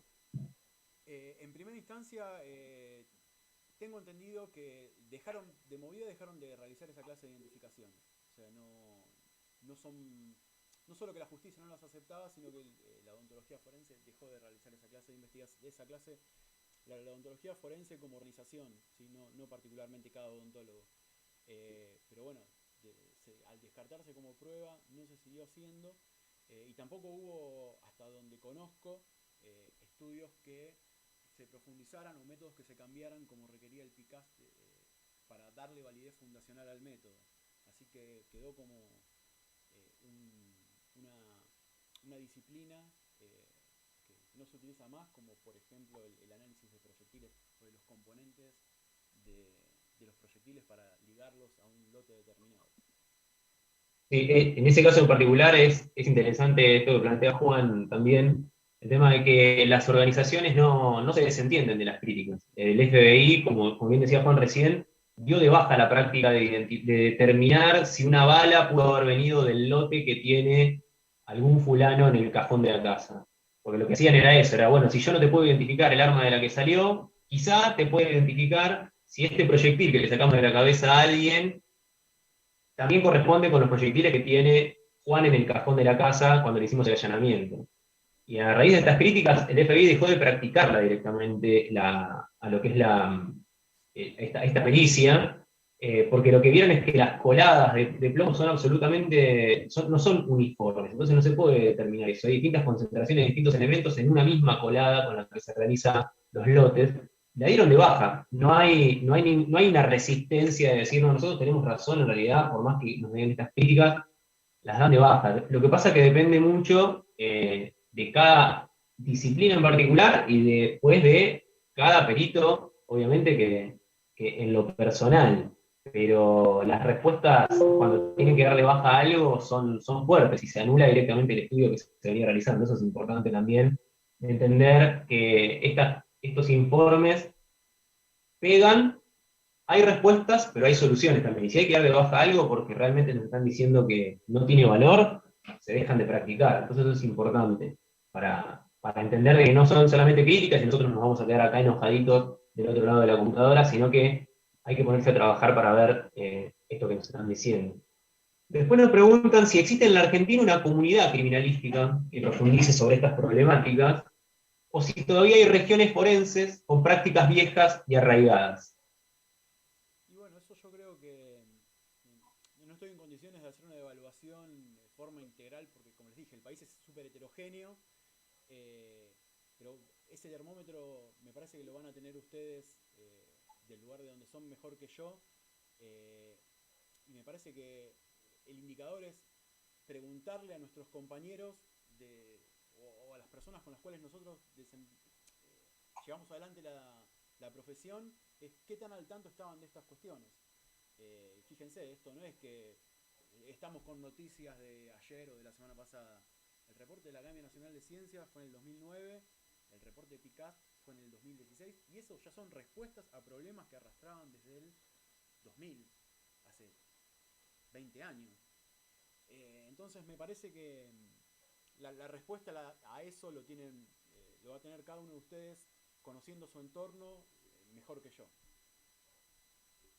Bien, una pregunta de Juan Brizuela que me pareció interesante, que es que si no sería necesario que el IUFA comparta esta información en asignaturas obligatorias para todos los estudiantes de criminalística. Esto lo podemos responder cualquiera de los dos. Voy a dar mi opinión personal, después Juan también. Me parece que esta disertación es un puntapié inicial muy importante que valoro que el Instituto Universitario permita y difunda. Y después me parece que sí, que no solo me parece necesario, sino que urgente. Me parece compartir esta visión en todas las asignaturas. Me parece interesante que la responsabilidad docente en formarnos todos y en transmitirlo. En decir, todas estas problemáticas están surgiendo, abandonar bibliografía vieja, necesario y obligatorio y urgente abandonar bibliografía vieja, ¿dónde? Donde tenemos un paradigma preexistente a todas estas crisis, y donde seguimos, por ejemplo, informando que somos categóricos indubitables. Me parece súper necesario esto, entender que no existe la ciencia con margen de error cero, y si no existe la ciencia con margen de error cero, o existe el ADN que tiene un 99,9, incluso con la profundización que ha desarrollado Juan en los estudios que hay respecto de ADN, no podemos, por ejemplo, desde la balística decir nosotros somos categóricos indubitables. No puede ser que sigamos sosteniendo ese paradigma y no impartamos desde la docencia estos problemas. No es un nuevo paradigma que surge porque hay que cambiar, porque bueno, es capricho de la comunidad decir, bueno, dejemos de ser objetivos. No, es preguntarnos realmente si somos objetivos, si tenemos márgenes de error, si están establecidos, y si no tenemos los márgenes de error establecidos, empezar a modificar las conclusiones de nuestros informes. Es decir, bueno, si no estamos convencidos de nuestra categoricidad, dejemos de ser categóricos. Porque detrás de todo esto hay gente que va presa con nuestra categoricidad. Y no hay nada peor que un inocente libre, perdón, que un inocente preso, es que es mucho peor que un culpable libre. Me parece que esta pregunta está buena, que hace Juan Brizuela, porque desde los centros de formación es una gran responsabilidad también.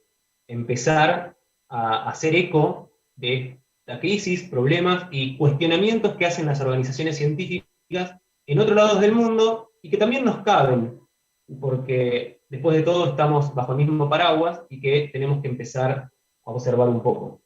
Calculo que la visión de Juan es muy parecida, pero no quería dejar de dar mi parecer, ya que soy docente del instituto y me parece que es necesario hacer esta crítica profunda y tomar riendas en el asunto, empezar como docentes a hacer una crítica propia, a entender estas problemáticas y a transmitirlas. Que esto no debilita la ciencia forense, esto no dinamita, no se quiere tirar abajo a la ciencia forense. Entiendan que el NAS dice que es una crítica, pero dice a path forward, dice un paso hacia adelante.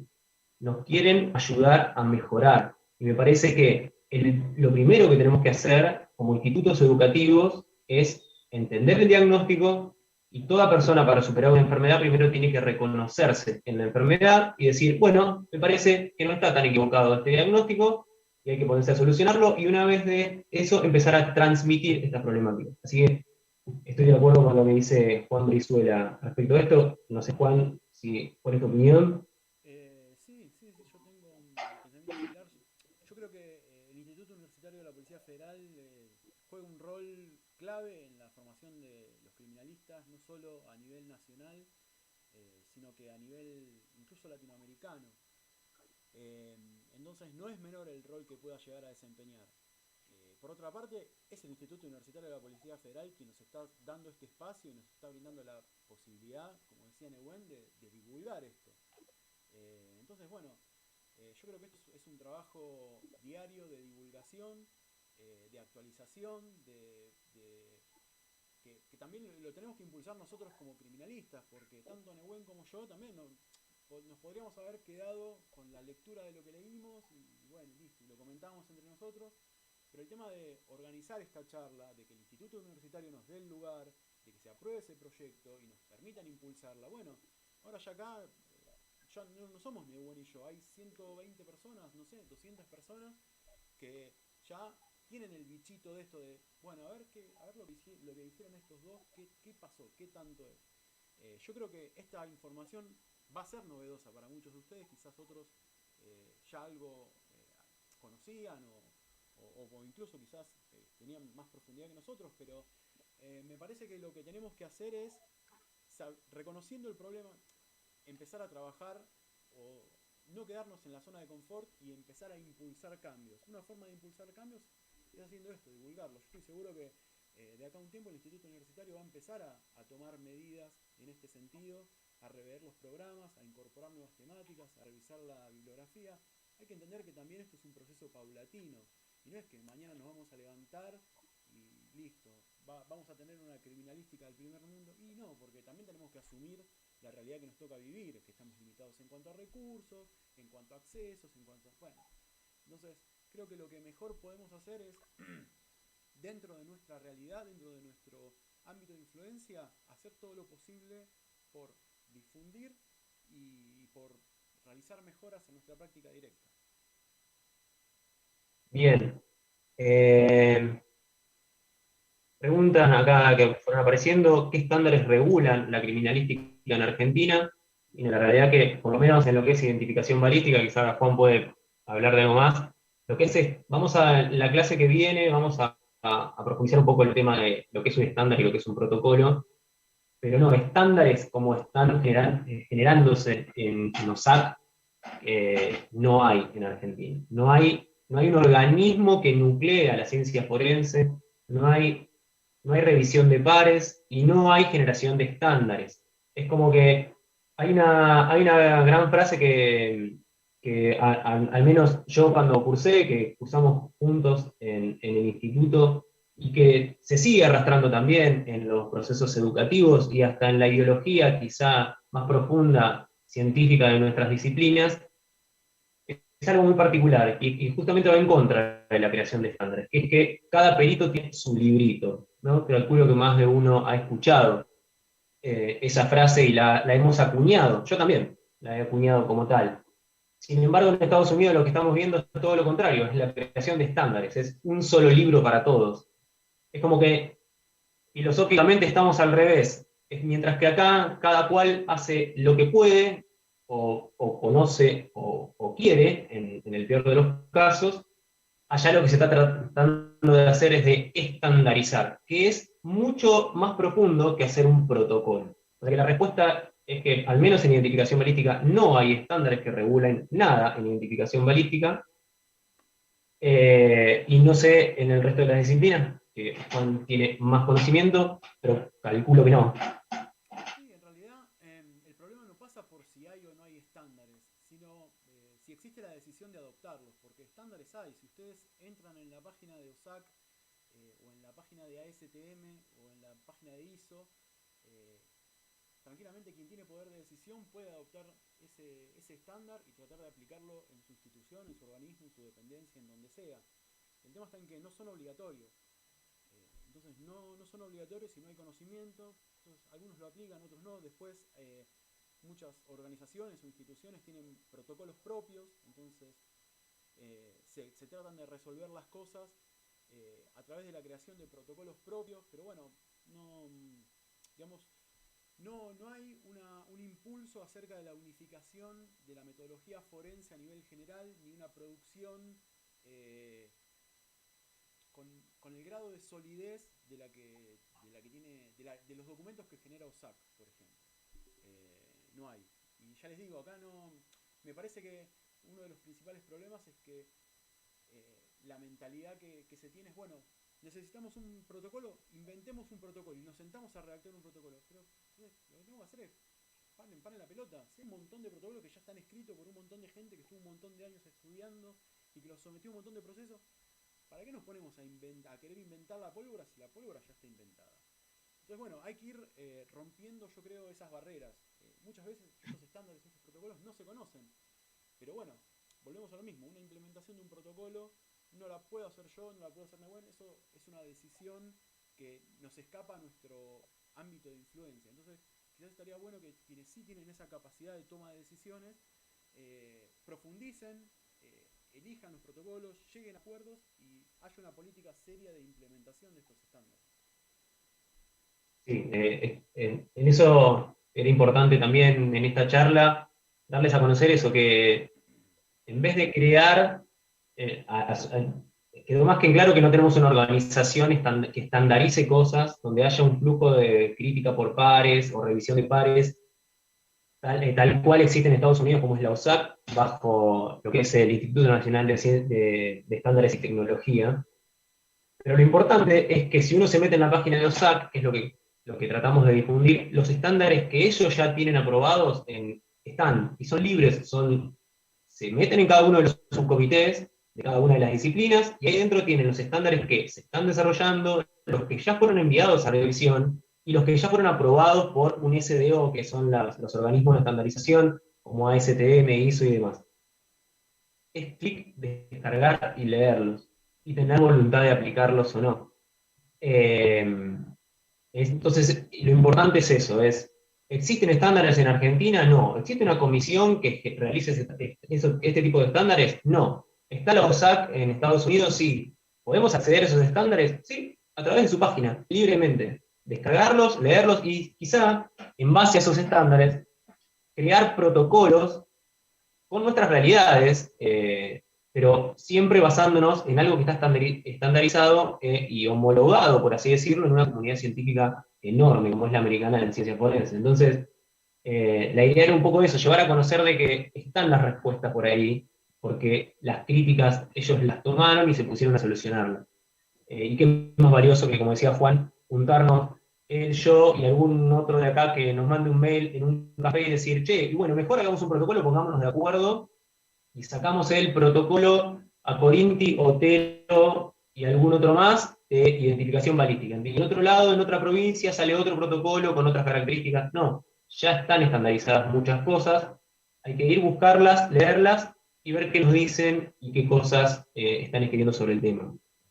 Hay un par de preguntas más acá que dice, que para el caso de investigación de incendios se utiliza las referencias NFPA 921 y 1033, salvo en nuestro país. Volvemos a lo mismo, salvo en nuestro país. Esto es una cuestión de voluntad. La NFPA 921 y la 1033 existe. Es más fácil seguirla que ponernos a hacer nosotros cosas nuevas. Respecto a las instituciones públicas, lo conveniente es simplificar y de allí la estandarización puede nacer. Sí, por ejemplo, las instituciones públicas necesitan, como bien hoy decía Juan, la existencia de un lexicón, que es un lenguaje común para la ciencia forense.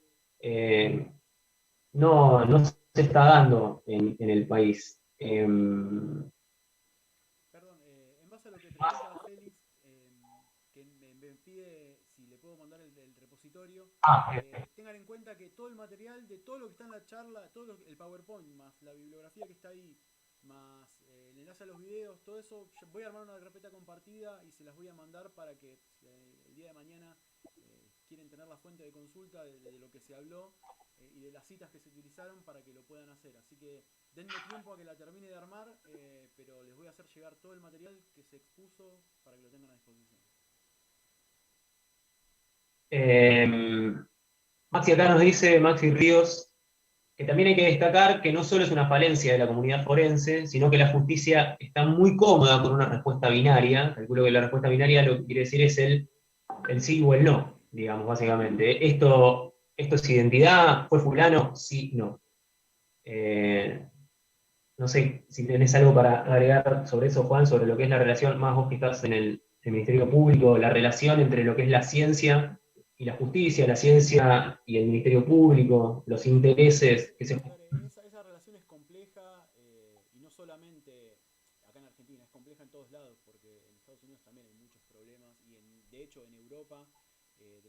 forense y también es problemática este diálogo científico y justicia, pero me parece que bastante problema tenemos nosotros dentro de la ciencia forense en qué ocuparnos como para encima también abordar los de la justicia. Yo creo que hoy en día lo primordial para que nuestro sistema empiece a funcionar de mejor forma es hacer un diagnóstico, rever las propias prácticas y tratar de mejorarlas. Es cuestión de, si queremos abarcar todo junto al mismo tiempo, no se va a poder. Entonces, bueno, me parece a mí que en el orden de prioridades lo más urgente sería esto. Arrancar con un diagnóstico, saber qué es, primero reconocer qué es lo que estamos haciendo mal y después tratar de tomar medidas para revertirlo. Pero sí, es verdad que el diálogo entre la ciencia y la justicia es un caso complejo.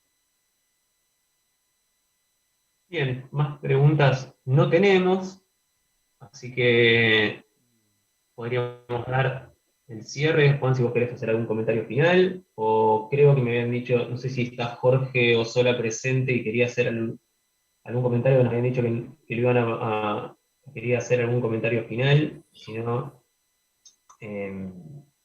acá me dicen que Félix Pelo me dice que los colegios de criminalística del país son buenos referentes para impulsar esta iniciativa.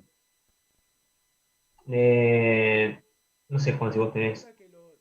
Los colegios de criminalística del país son organizaciones que funcionan para dentro de las provincias, ¿sí? Son los encargados de regular la profesión dentro de los límites de esa provincia, ya que la regulación profesional es una característica, una cualidad delegada por el gobierno nacional a las provincias. Entonces, muchas veces los colegios profesionales quizás se abocan más a la regulación profesional y al ejercicio de la profesión que a la producción de conocimiento científico. Yo creo que van por caminos separados. Por un lado, la regulación de la profesión, que es necesaria y es un poco también lo que planteaba el profesor Garrett al inicio de la charla, en el primer video que vimos. La regulación profesional en la Argentina también es bastante endeble y es necesario reforzar en ese aspecto, pero me parece que la regulación y la producción de conocimiento científico yo considero que van por sendas separadas. Bien, no sé, Jorge, si vos querías decir algo, creo que... Ahí está. Hola, ¿qué tal, Nehuen, Juan Pablo? Bueno, primero felicitarlos porque, digamos, este es un tema que por primera vez trata alguien en la Argentina. A nivel personal, superó absolutamente mis expectativas en cuanto a cómo encararon y cómo trataron el tema. La verdad que los felicito y les voy a pedir encarecidamente que sigan con esta actividad el año que viene, no sé, cuando quieran, tienen abiertas las puertas como para poder hacerla de nuevo. La verdad que la inclusión de los videos de estas referentes internacionales, bueno, los felicito, la verdad que me gustó cómo abordaron la problemática, es compleja, realmente es muy compleja y tiene muchas aristas distintas como para que esto, digamos, se empiece a tratar, ¿no?, en la Argentina. A mí me tocó particularmente, digamos, hacer, se lo voy a tratar de contar rápido y de entre casa. Nosotros hacíamos grupo y factor en el laboratorio de PFA, ¿no? Y bueno, ya casi todos los laboratorios ya no lo hacían más, ¿no? Pero los juzgados los seguían exigiendo, y de alguna manera, bueno, le queríamos dar un parate a eso, porque nos dábamos cuenta que no funcionaba, que era un resultado totalmente que tenía mucho error y todo, más teniendo ya hacía años la implementación del sistema de ADN, que de por sí era caro, ¿no? Porque, digamos, hacer una muestra de ADN ahora se abarató un poco, pero no te baja de los $10 más o menos por muestra.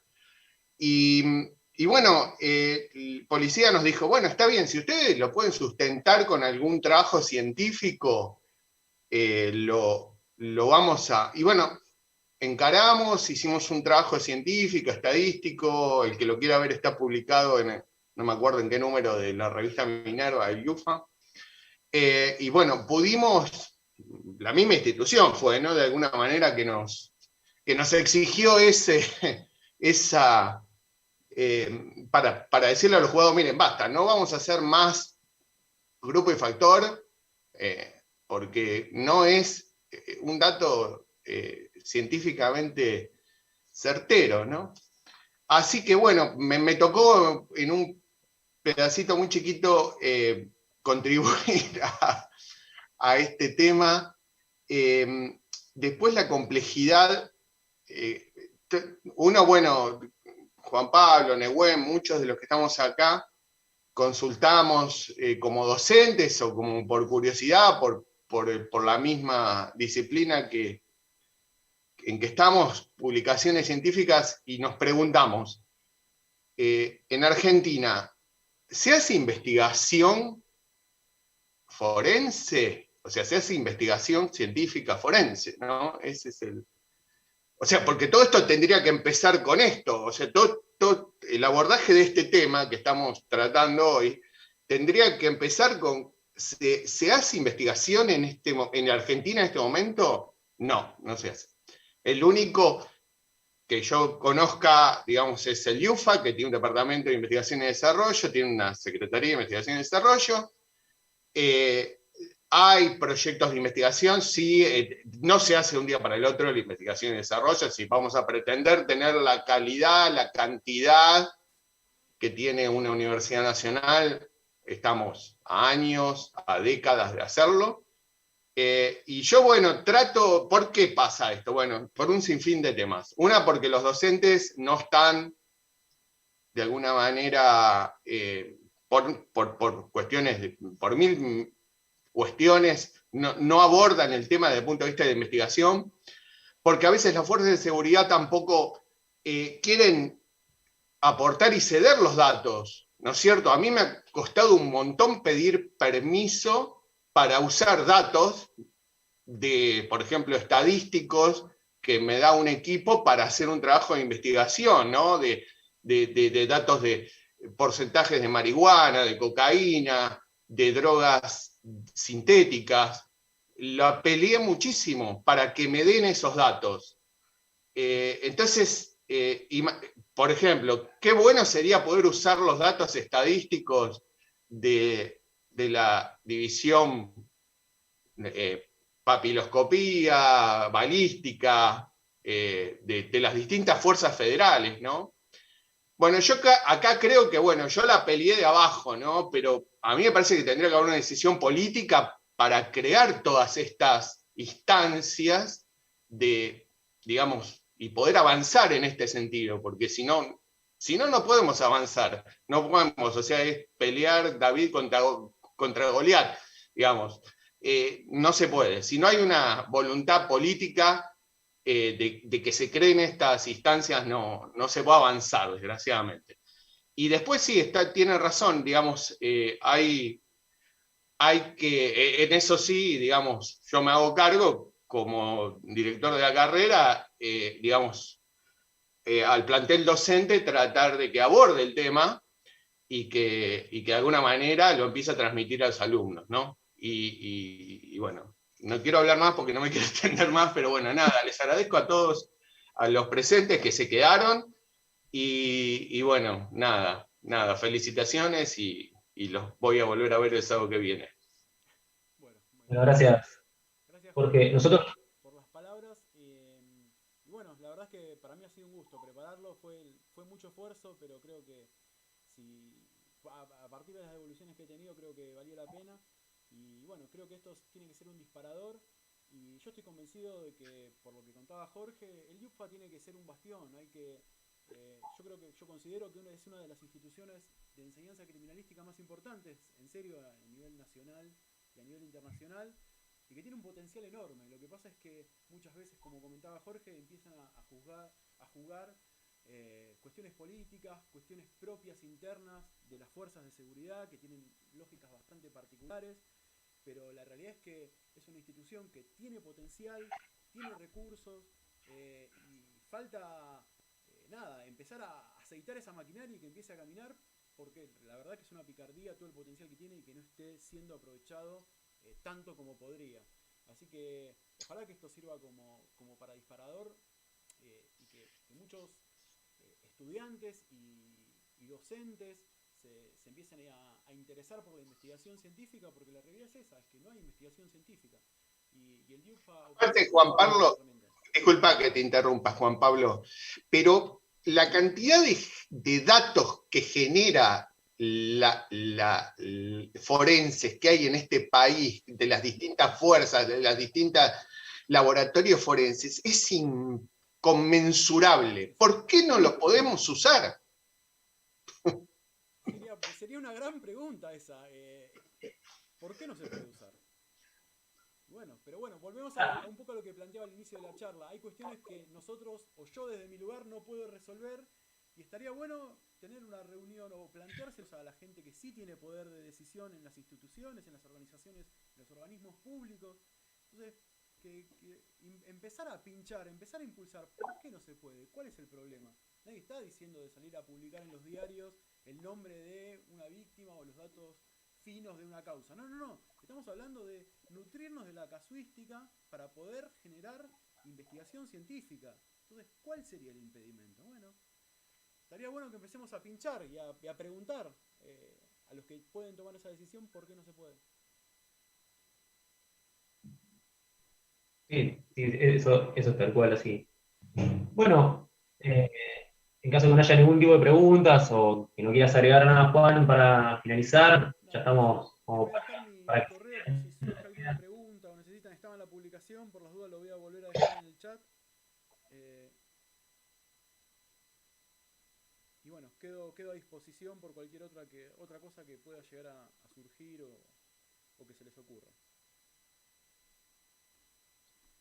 Bueno, agradecer a los que se quedaron, que somos 164 personas que se fumaron hasta la 1 de la tarde un sábado a escuchar a estos dos que vienen a, no sé, a hablar de esto. Agradecerles un montón, agradecerle al Instituto Universitario de la Policía Federal que nos haya abierto las puertas, y también reconocer que, bueno, que podrían habernos dicho que no, porque entendemos que a veces esto puede leerse equivocadamente como un ataque a la ciencia forense, y por demás, todo lo contrario.